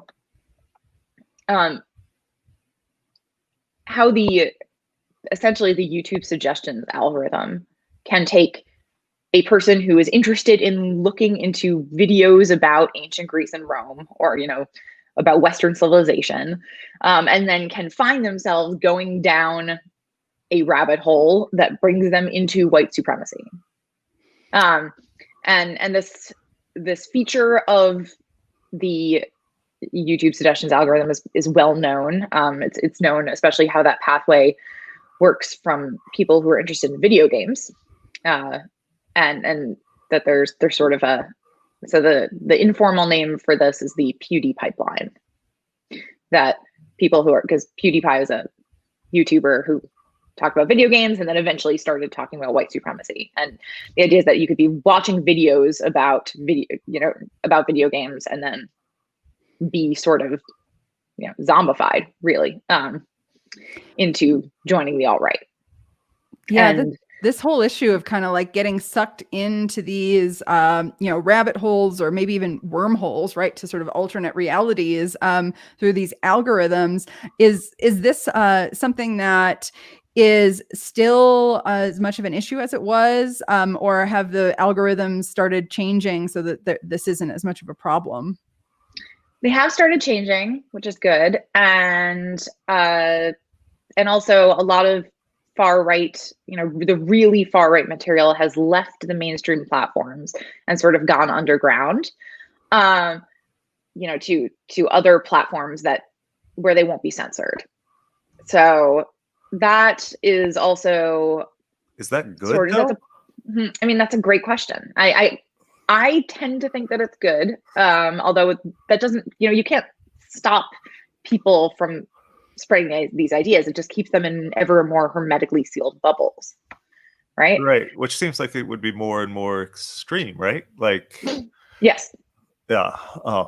That's the trade-off. If you want to sort of protect everybody else from white supremacist speech, which I do think is a laudable goal, then you cordon off the white supremacists in a place where they can only speak to each other, and they will radicalize each other further. So Donna, Carlo, who also happens to be my husband, just told me our kids are actually right now watching YouTube videos about video games. You gotta watch out. Yeah. So for parents, what can we do to help protect our kids from getting these messages when they are on these platforms? Oh my goodness. That's so hard, right? And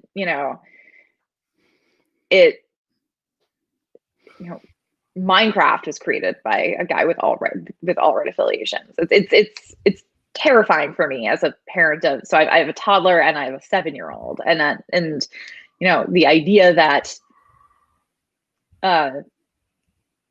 interest in video games can go down this pathway. I love video games. I don't want that to be true. I think you can. Hopefully it's enough to focus on teaching your kids, empathy and critical thinking, and to help them question what they're seeing and what they're hearing.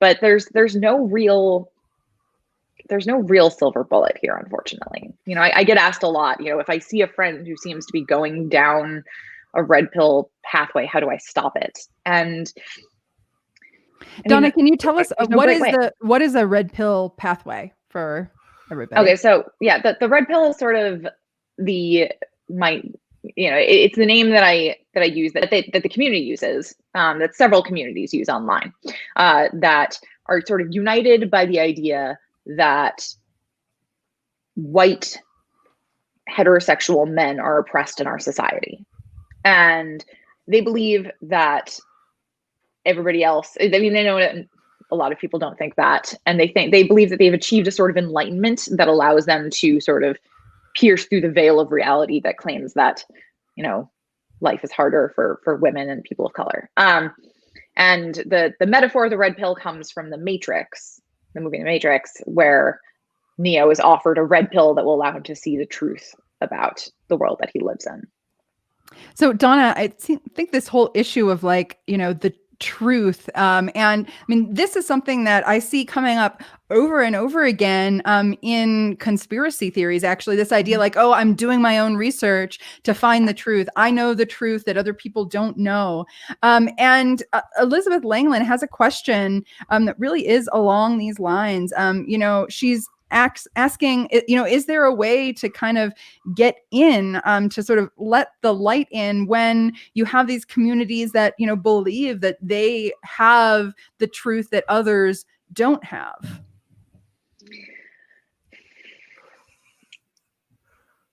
I mean, I don't think so. Which is a depressing answer. There's a recent book out by Talia Lavin, who spent some time sort of catfishing white supremacists, she called it. That she went sort of undercover online into these communities, and no, I mean, it's very hard to sway a group of people who are reinforcing each other's beliefs. I just want to say, sort of, I feel like, in some sense, I feel like we're putting you on the spot in an unfair way, where we're saying, hey, could you real quick solve the biggest problem facing America, if not the world?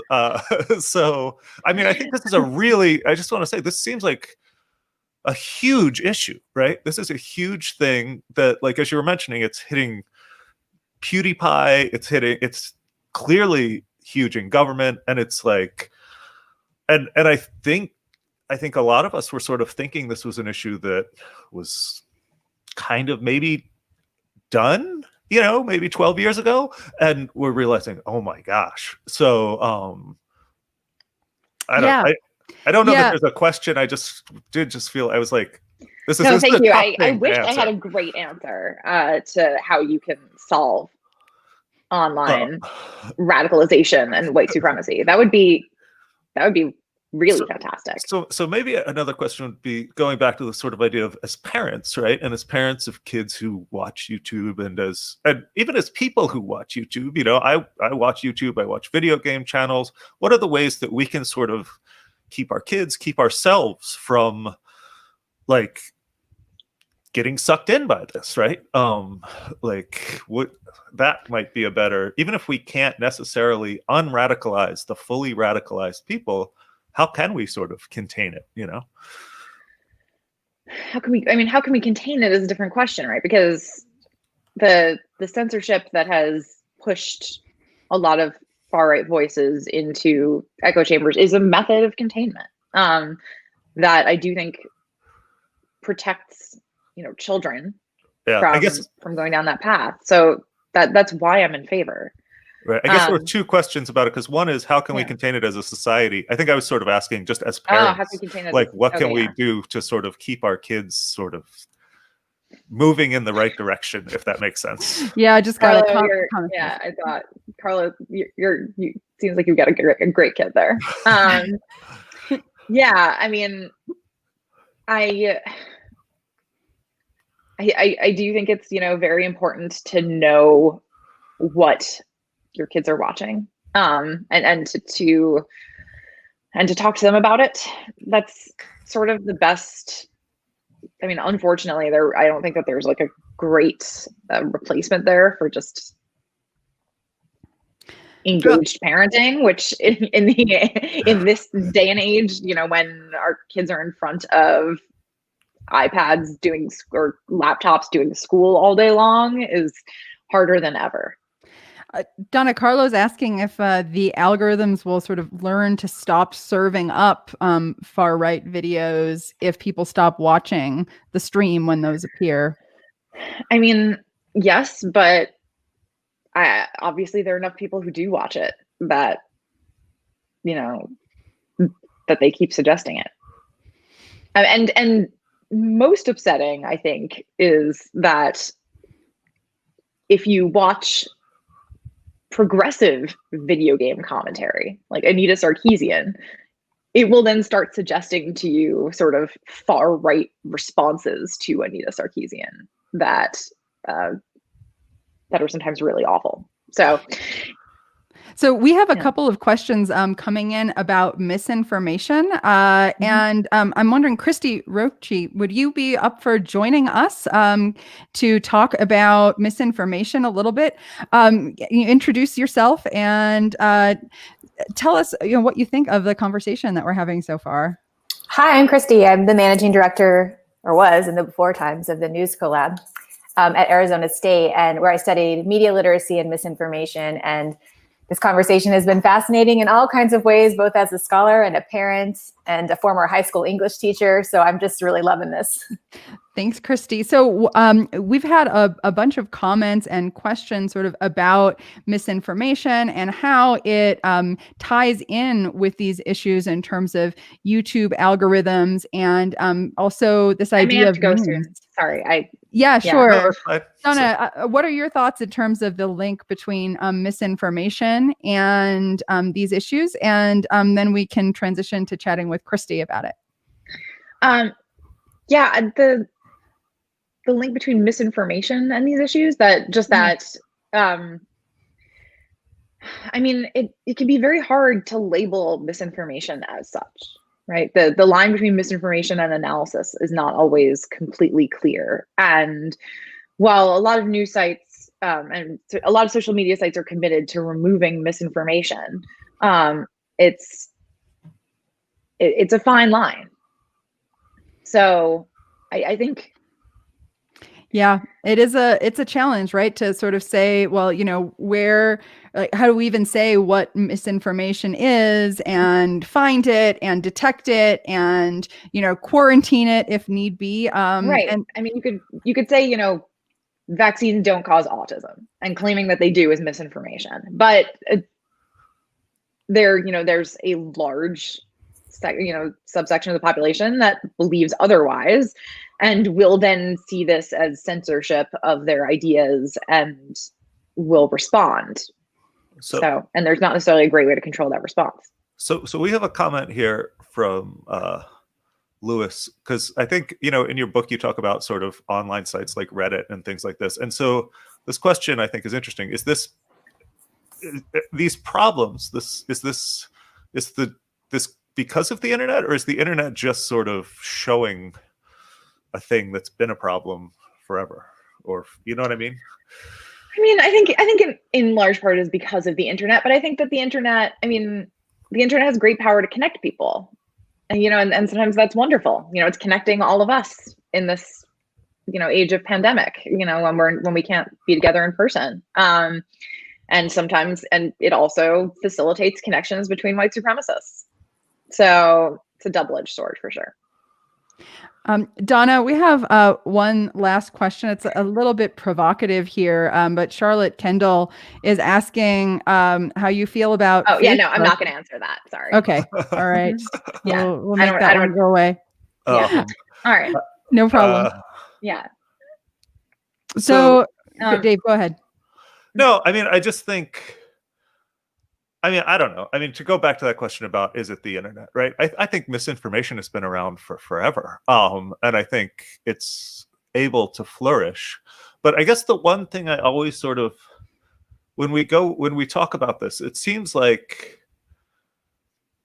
there's this thing of, even when you look at PewDiePie, right? And there was something where people were like, we've got to defend PewDiePie from some other group that was going to take his spot as #1 YouTubers. And it was a group of people from, I think, India, although I could be wrong about that, that did music videos essentially. And they were like, we have to so the alt-right sort of was like, we have to keep PewDiePie as #1. And it seems like there's this fear of change, right? This fear of change driving so much of this, this sort of white power movement, or whatever it calls itself, right? Of the, whatever they call themselves, the Western chauvinist movement of I just wonder, I always keep thinking, is there a way to just be able to say, look, this change won't be that bad, Yeah. Do you think there's room for a move in that direction, Donna? I hope so. Wait, sorry, I'm not sure I understand the question. I guess the question is, since I think now it's like we're seeing with Trump's But- success, yeah. that there's this, it does seem like he's been really successful in tapping into this fear that, oh my gosh, people are coming from Mexico or wherever, and they're going to take everything you've got. And I think, like, I'm trying to figure out, is there a way, like, because I think there is a thing where to solve that fear, like this idea that like the world is always going to be changing, right? And there's always going to be people moving from country to country. There's always going to be this sort of, and even this idea that, like, when we look at literature, like, we want to look at different perspectives. We want to look at literature from different countries, and this isn't a bad thing. This isn't gonna be the end of your life, you know? Is there, I guess that's my question. Is there a way to get that message across? Is there? I hope that there is. I do think that we're in sort of a difficult spot where, you know, there's a combination between internet culture and sort of millennial, you know, burnout, you know, caused by, you know, recession and they're, you know, my generation just sort of facing an inability to get the things that people thought that they were going to be able to get in terms of, you know, property, job security, and combined with an internet subculture that is telling you, you know, justifying all of your sort of deep, dark persecution complexes. I know you need to go because I know you have. I do. Yeah. Things. I'm sorry And to hear so it, yeah. I didn't actually, again, that wasn't necessarily a question I expected you to answer on the spot. I just was sort of putting it out as food for thought. Is there a way we can sort of move towards a future where well, this and doesn't Donna, exist, essentially? anything you want to leave us with? No, I think that that's actually a great note to end on. You know, I hope that there is a way. Donna, thank you so much for sharing All your right. brains with us, and we look forward to seeing you later on Late Night Yes. Brains. Hopefully the kiddos will cooperate. All right. All right. Thank you. All right. Thanks, Bye. Donna. Christy, we would love to hear from you a little bit more about this issue of misinformation and social media and sort of, you know, what your thoughts are about what we can do. Well, sure. I mean, there's a lot to cover there, but I do want to comment on what Donna said about, you know, being hard to label what misinformation is, because one person's misinformation is another person's truth. And so I found myself stepping away from this concept of truth because I think it's become very subjective at this point. And so I kind of try to focus on real granular things, tangible things that we can verify or not verify, as opposed to this bigger notion of grand sweeping truths. Because I think, again, based on what Donna was saying, there are a lot of people out there who believe, you know, wholeheartedly in their views or misogynistic views or whatever it may be, and that is their version of the truth. So I think I don't believe that there is a right or wrong in this place, and that makes it even harder to sort of tackle. Thanks, Christy. What are some tips for people? I know you taught a workshop actually, and you teach a whole course on how to protect yourself against misinformation in the zombie apocalypse. What tips would you give our audience today about how to protect themselves from misinformation? Sure. Well, I think if we're talking about misinformation that we see online, particularly on social media, where one of the biggest dangers talking about with the algorithms and the exposure to different types of information is that misinformation or questionable information, divisive information is so shareable and spreadable on social media. And so one of the key tips that I have, especially now, is to check your emotions. And as you're absentmindedly scrolling through your feeds and you see this meme that seems really funny or it incites some outrage in you, to take a beat and don't share it right away. Because I think what I'm trying to do at this point is really help contain to that point about, I don't know that we can hermetically seal people altogether, but if those of us who maybe don't have such extreme views, but are a little bit less aware of whether or not something is credible or not, check our impulse to want to share it immediately. we can help keep our information systems a little bit cleaner, a little bit more healthy. So the first thing I always say is just to stop and think about why you're having this strong reaction to something. And chances are, because our attention is so fleeting at this point, we're all basically fruit flies. So if we see something and in the moment we're really shocked or angry and we want to share it, but we just scroll on past it, we'll have forgotten it in 25 more seconds. So Christy, I got to jump in with this question now, because, when I think about what we're dealing with in terms of the zombie apocalypse happening all around us, fighting information while that's happening, paying attention to fighting misinformation when we have so many pressing things to worry about, like, the zombies, the back door or what's transforming in our society. How do we, or how can we even make the time to deal with this misinformation issue when there's so much else going on? Yeah, we don't have the time. And even if we felt like we had to, even if it was a huge, something that was hugely important to us, like it is to me, we still wouldn't have the time. So I think we have to prioritize, in the zombie apocalypse, we have to prioritize information, clear, concise information that tells us what to do, how to act, how to be safe, how to protect ourselves. And so we need to learn to tune out to the best of our ability, focus on the stuff that does. And that's the place where we're going to want to take the time to actually fact check something if we need to. So if staying in my house and boarding up my windows is my best chance for survival, I want to look for information that's going to show me how to do that. So I have to pick through all that noise to find the thing, because we aren't going to concern ourselves with every piece of information. So you're saying Channel Z is a good source for people for clear, concise information about what to do in the zombie apocalypse? That's exactly right. Everyone should subscribe right now, and this should be the first place that you go. Thank you, Christy. Great to have you. We'll put you backstage again, and we're going to bring on our next guests. We have with us Theresa Gildner and Carolyn Owens from the Sausage of Science podcast. Welcome, Theresa. Hi. Welcome, Carolyn. So tell us, Theresa, what's the main idea behind the Sausage of Science? Yes, great question. So this is a podcast that was started by Drs. Kara Achenbach and Chris Lynn. It's produced for the Human Biology Association. And the goal is reflected in the name of showing people how the sausage is made in science. So the often messy process behind the scenes. People may just see the published final papers. So what goes into making that final product? And so to achieve that aim, the podcast brings on different guests in human biology and anthropology and other types of biological fields and interviews them just to get a sense of their story and their narratives and their own voices, and help to bring shed some light on these scientific papers and share their experiences in a more humanistic way. So the podcast is not actually about sausage. No, although sometimes it comes up. Yes, it does. Both producers smoke meat, so we do sometimes talk about the actual process of making sausage.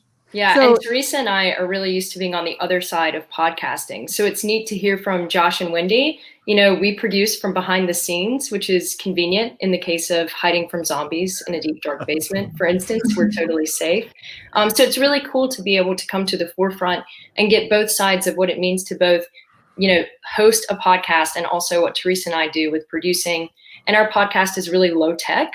And the production is totally free. So I think it illustrates how feasible it is to actually communicate science. Now, I have to ask, have you guys done a special on the science of sausage? It's been mentioned, but it hasn't happened yet. But I think it's on the list eventually to get there. All joking aside, you guys, I went on your podcast and I had a great time sort of talking about the behind the scenes of doing science. So I'm wondering, Theresa, for you, what is the most exciting part of doing the Sausage of Science podcast? Oh, there's a lot of great aspects. I really like hearing what goes on behind the scenes. So the final podcast, when we produce it, there's often a lot that gets cut and left out. And so just kind of getting to hear that behind the scenes part and hear the stories that don't make it necessarily to the final episode to make it more professional has been really, really great. And then also connecting with the people in the field who are being interviewed, because we're the ones who reach out to them and post it. post the episode and promote it. And so you get to meet a lot of really interesting people that way, which has been a wonderful aspect of working on the podcast. And maybe Caroline has other experiences too. Yeah, I would totally echo what Theresa said. I mean, I think one of the primary aims of the podcast is to really tell the narratives of science. And I think it's so cool because that's what everyone here today is doing. They're talking about the storytelling of science that really makes it magical. So the great thing about what we do is that we actually really get to hear from the scientists, from the researchers, and it humanizes them. Or, you know, I guess if they want to be zombies, it zombifies them. We ask them how they got interested in their research. We ask them what they do outside of academia. So you get a better picture of what a scientist is and can be, which I think is so important. Yeah, and we all need to be humanized, whether we're zombies or other monsters, right? We have to have that ability to show that scientists are real people too, right? And I mean, I think it's actually interesting to think about the way that, scientists get portrayed often in zombie movies. We just watched the original Dawn of the Dead yesterday as part of this meeting. And the scientist was really presented as, saying, oh, we just need to think logically. And, and also the scientist actually said some scientifically incorrect things like, claiming that zombies were another species when, to my knowledge, there's no species concept where, becoming infected can change your species. So I think, especially when we think about like what people's perceptions are of scientists, sort of creating these forums where you can have a extended conversation about science and have the scientists really bring their personality to the table is really important. Yeah, and a lot of our audience is younger. So we have a lot of undergraduate, graduate students. So I think that that's been very useful to them to hear people's stories, especially their origin stories and how they get to where they are today. And I can give them some ideas. And then we also have started a Hackademic series where we have people come in and talk about specific aspects of academia that are difficult, such as imposter syndrome, for example, or the challenges of doing field work and coming back and how to deal with that, which has also been pretty helpful in terms of people sharing their experiences and humanizing them and talking about ways that we can all support each other and improve science together. So, Carolyn, what's your thought about this comment here from Indra? Is there a certain way in which, by looking at how the sausages are made, it makes you more worried actually about the end product? I think that's totally valid. And I think it's important. We may not want to be talking about how the sausage is made, but it's important to know how the sausage is made. And if that changes your respect for it, I think that's a valuable lesson learned. The same thing goes for science.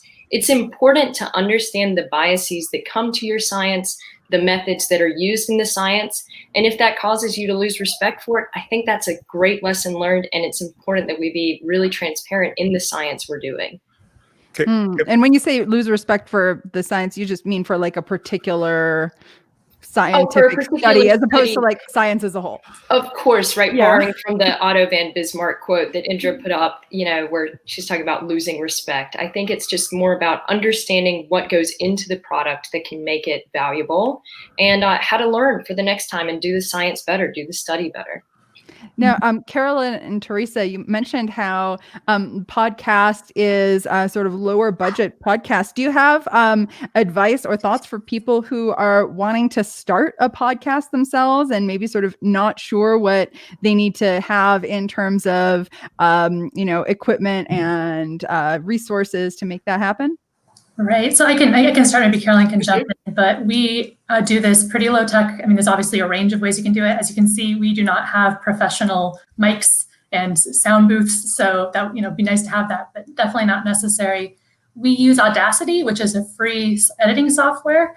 So actually the interviews are conducted over Zoom. So we're using Zoom before even the pandemic started and everyone was on Zoom, and you can record that way. And so we would take those recordings, put the audio onto Audacity, and then it's very intuitive to use that software to edit and cut out and smooth the interview over. And we've been involving younger scholars to help with this process. So Caroline and I helped.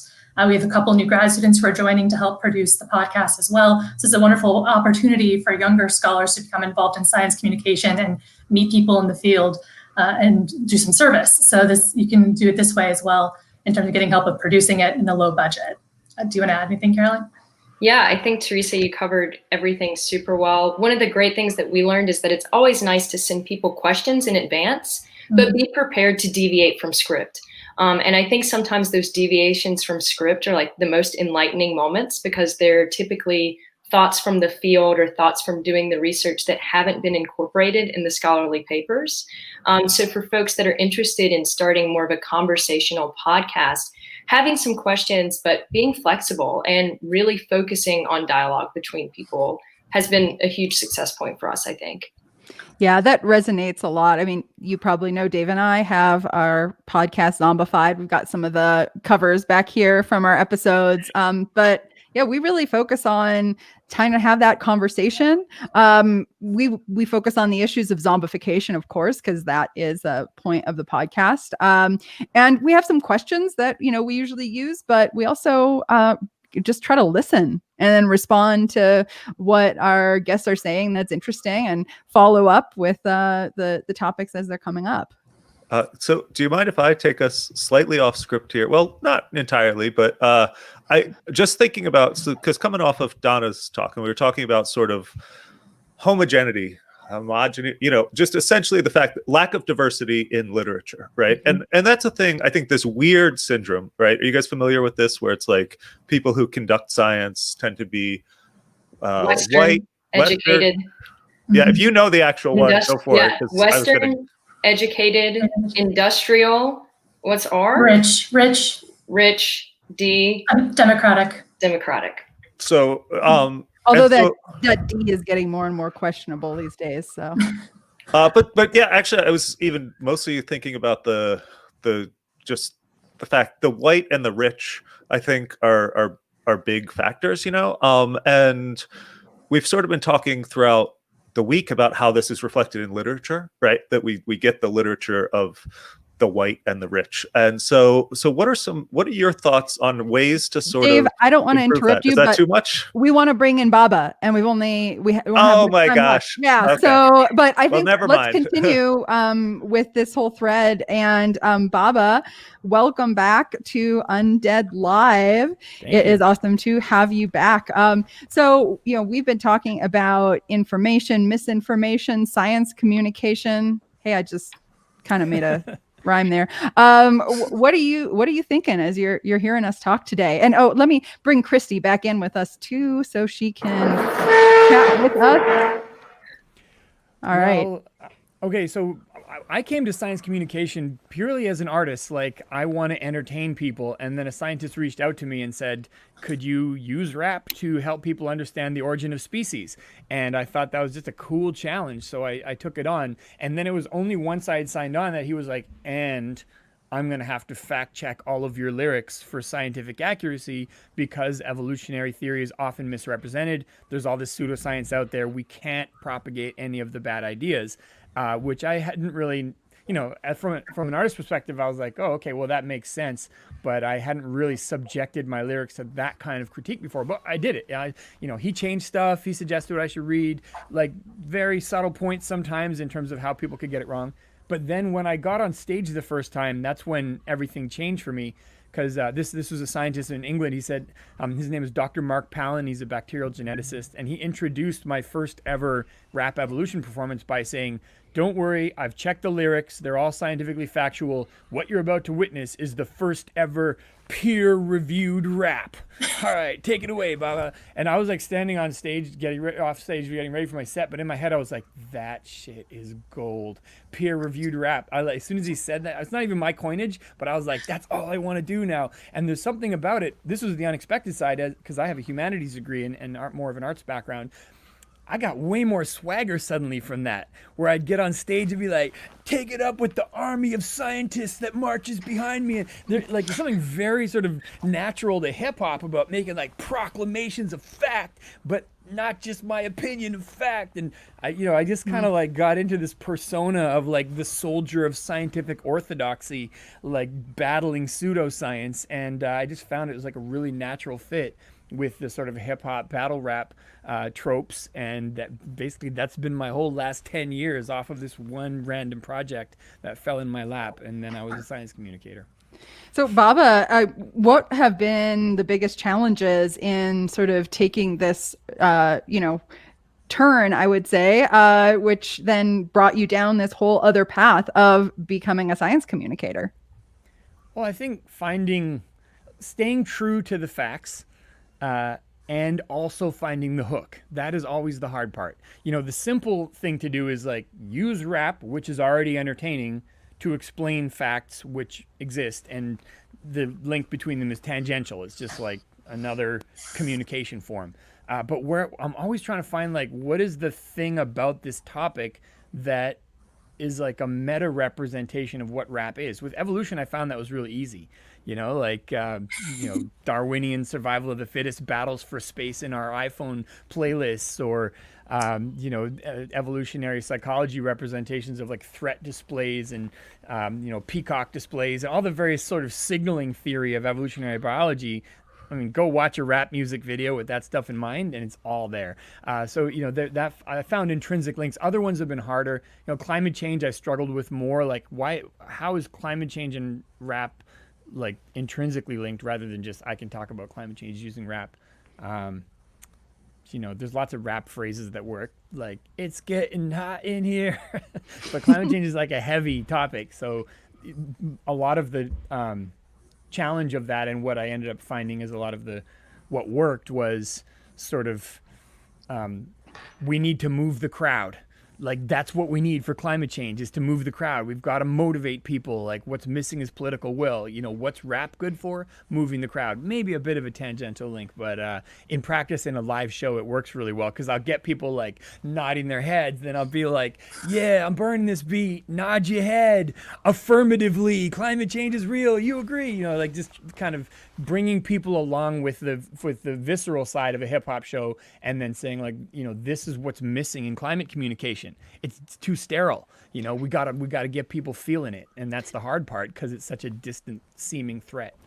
Yeah, Baba, it seems like you're bringing kind of the power of, these viral memes, and also of engaging the emotion, which we know make people pay attention, make them retain information better, and utilizing that to communicate science as opposed to spreading misinformation, which is unfortunately often what memes and that emotional engagement do. And the tools are sort of content neutral. That's the double-edged sword, right? So a really effective rapper will be really effective at communicating pseudoscience, and there's stuff like that out there. There's like flat earth rap songs that go viral, and you're like, that's like the dark arts being used to promulgate pseudoscience, and you're trying to like fight the good fight.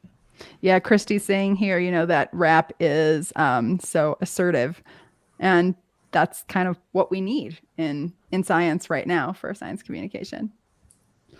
So Baba, I want to invite you to rap tonight, or this afternoon. No, it's still the morning. Geez, my sense of time. So all of you out there in the audience, comment, tell us where you're at, what you're seeing, any thoughts you have about science communication, Baba? Yeah, and what aspects of science communication and fact versus fiction are going to be crucial to survive this apocalypse. Yes. That is the clutch question right now for me. Yeah. So get those comments flowing for us, and Baba, you have the floor. Oh, hold up. I got to connect my beat. It's disconnected. All right. Get your beat connected, and we'll start. Input selector. There we go.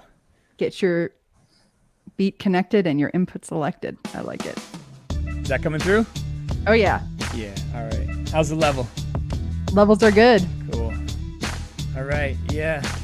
Come on. Drop the bomb. This is SciComm.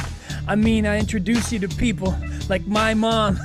Hi, Mom. I hope she's watching. Check it out. I'm straight up rocking. I'm telling you right now, it's the laws of making a sausage. That's the grinding, and I'm straight up rhyming. Indeed, I'm just trying to walk through a few points. I'm trying to represent not only extreme viewpoints, but all diversity. I'm just trying to work this beat. Come on, figuring out the truth is what we need, or at least the Bayesian probabilities. What's the chances? See, I just try to make my rap and turn rap and advance it. Oh, even Even when I stutter, though, it's still a little bit of a discussion in the flow as I'm just trying to make it a little bit of a mutation, the basics. Yeah, the spark up in my brain, it doesn't go dark. I mean this. I mean, come on, there's fires in Phoenix. Local leadership, that's what we need. It's nice when things naturally rhyme for this MC as we put it together. It's how it goes as I scare people with my zombie styles. But why should we care? Cause the difference between fact and fiction makes the difference between stopping or propagating an infection. I mean, or a pandemic, that's how it goes. I freestyle blaze. I also get old and curmudgeonly about kids these days. I mean, come on, these are my musical rhymes. Why are they always trying to listen to PewDiePie with the video game? Different types of elocution. I'm saying we need this anti-chauvinist solution that we gotta just rock it, whatever the topic. I feel bad as a classicist. I studied Chaucer, the Canterbury Tales, and I'm still enthusiastic, but I tried to just flip it into this musical rap and LOL. Can you tell that my brain jet propels? I got a couple of rhymes and some science that I can sell. People listen up. I mean, what planet are you on? If you believe in crazy ish like QAnon, we gotta just delete it. Yeah, the world needs it to be exposed for the ish that it is feces. Origin of species happening every second. Can you understand the concept of propaganda? Put it out there. I'm talking like Himmler. No, I'm more about the protections of Schindler and the list and how it goes with the emoticon. Comic-Con, I say bring it on. I drop the bomb. I mean, yeah, drop the bomb. That was a nice Freudian slip. I mean, I could talk about subconscious, never avoiding it. Yeah, come on, my freestyle's burning. I'm dope turning. This is all learning, climate changing the beat. Okay, just let me switch it. I'll just use my little rap digit right here with the ones and the twos on the beat, and it's how I go quick with this ill technique. Thanks Denise for giving me this concept of flip. Oh, I think it was getting a little sustained. Shit is how it goes. I'm just trying to rock this rhythm, telling you we need good policies from politicians that are science-based. I'm freestyling off the face cause I need it. Yeah, they gotta get repeated, not the lies but the truthful stuff that's mad useful. I'm trying to flip it and make it super useful and musical is how it goes. Yeah, so defiance every time someone steps up with a bunch of pseudoscience. Yeah, come on people, let's get back to the truth. That's what I'm always doing when I rap in the booth. Like I need that microphone to promulgate facts. That's what I'm always doing when I'm spitting these raps. I elevate, dedicate, sometimes I self-medicate, but every time I hear falsehoods, I set them straight. Yeah, that's why they call me the rap guy. Just take a good signal and use rap to amplify. Same with all kinds of science communication. Hopefully that freestyle had some sense that it was making. Awesome, Baba. Thank you. Wow. Thank you, Denise, for the live interactive switch up the beat, which was a good challenge because I was like zombified, like rhyme. And I was like, oh, actually, I can do this at all. That was fun. That was amazing. So, Christy, I want to turn it to you. What do you think about rap as a tool for dealing with the misinformation problem? I love it. I had not considered this before, but this has opened my eyes to so many possibilities. So the repetitive nature of rap, the assertiveness. I think a lot of times those of us who are in science and we hedge our science and like the findings are so limited and we don't want to overstate and we are not assertive a lot of the times in the way that people who tell lies are. We need to learn to sort of take that back and have confidence in what we know to be true. Christy, what do you think could be some ways of actually incorporating rap more broadly into science communication? Oh man, I mean, I think that just has like class assignment written all over it in the same way that podcasts and other types of multimedia are just ways to get students to engage. I think a lot of times all the time, right? Instructors who are older and usually not as fun as their students come up with assignments that appeal to us and rather let's flip it and use the communication styles that maybe we're using in our personal lives. We don't think about them as educational and the things that our students are using all the time and turn them into educational endeavors. Christy, you mentioned this issue of sort of repetition. That's something that hasn't really come up yet today. Are we kind of missing something in science by not using repetition? I mean, I think about many of us who teach, we think, okay, how can I get the most information in with almost this notion that, well, if we say it, the students will absorb it. But that isn't always the case, right, in terms of what people retain. Oh, right. So So, I mean, there's a couple of different things I'm thinking of. I'm thinking of my Spanish teacher in high school who used to say repetition over spaced intervals increases retention. I don't know why she said that, but I remember she said that. I remember very little Spanish, but I remember that phrase because she repeated it all the time. The same thing with marketing. You know, when you do an advertisement on the radio, you're supposed to repeat the website or the phone number like 7 times so that people will remember it. And there's also a lot of interesting misinformation research that's come out recently about our propensity to believe lies when they're repeated. So for instance, a politician has a press conference and all the reporters cover what was said in this press conference, but if what was said was a lie, it gets repeated by every news outlet under the guise of reporting it. But we're going to remember what was said, not the fact that it was a lie. So a lot of researchers advocate for something called the truth sandwich, which is you want to repeat the truths in the process of debunking the lie. And you want to minimize sharing the lies as much as you can. So you shared the truth first and then the lie and then the truth again. Yeah. So I think raps and memes and podcasts that just share the correct information over and over and over again, it's critical. Baba. Christy, since you mentioned it's a natural classroom assignment, I just want to give a little shout out to a new digital education platform that I've been building and is just being rolled out.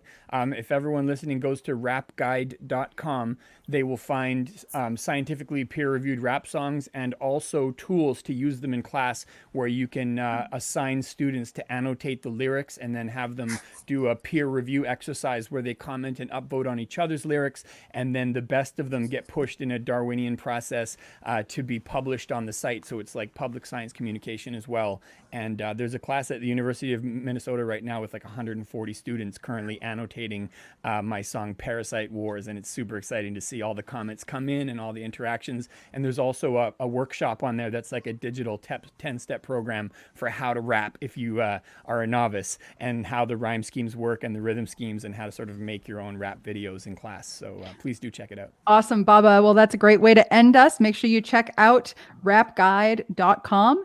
And just a reminder, we have our no-brainer quiz night tonight. So be sure to join us for that. And make sure you sign up. Look for an email from Christina or send her an email for that. And thank you all for joining us for the morning edition of Undead Live. Tune in to Eat, Pray, Run coming up next here on Channel Z. And don't forget to share your brains.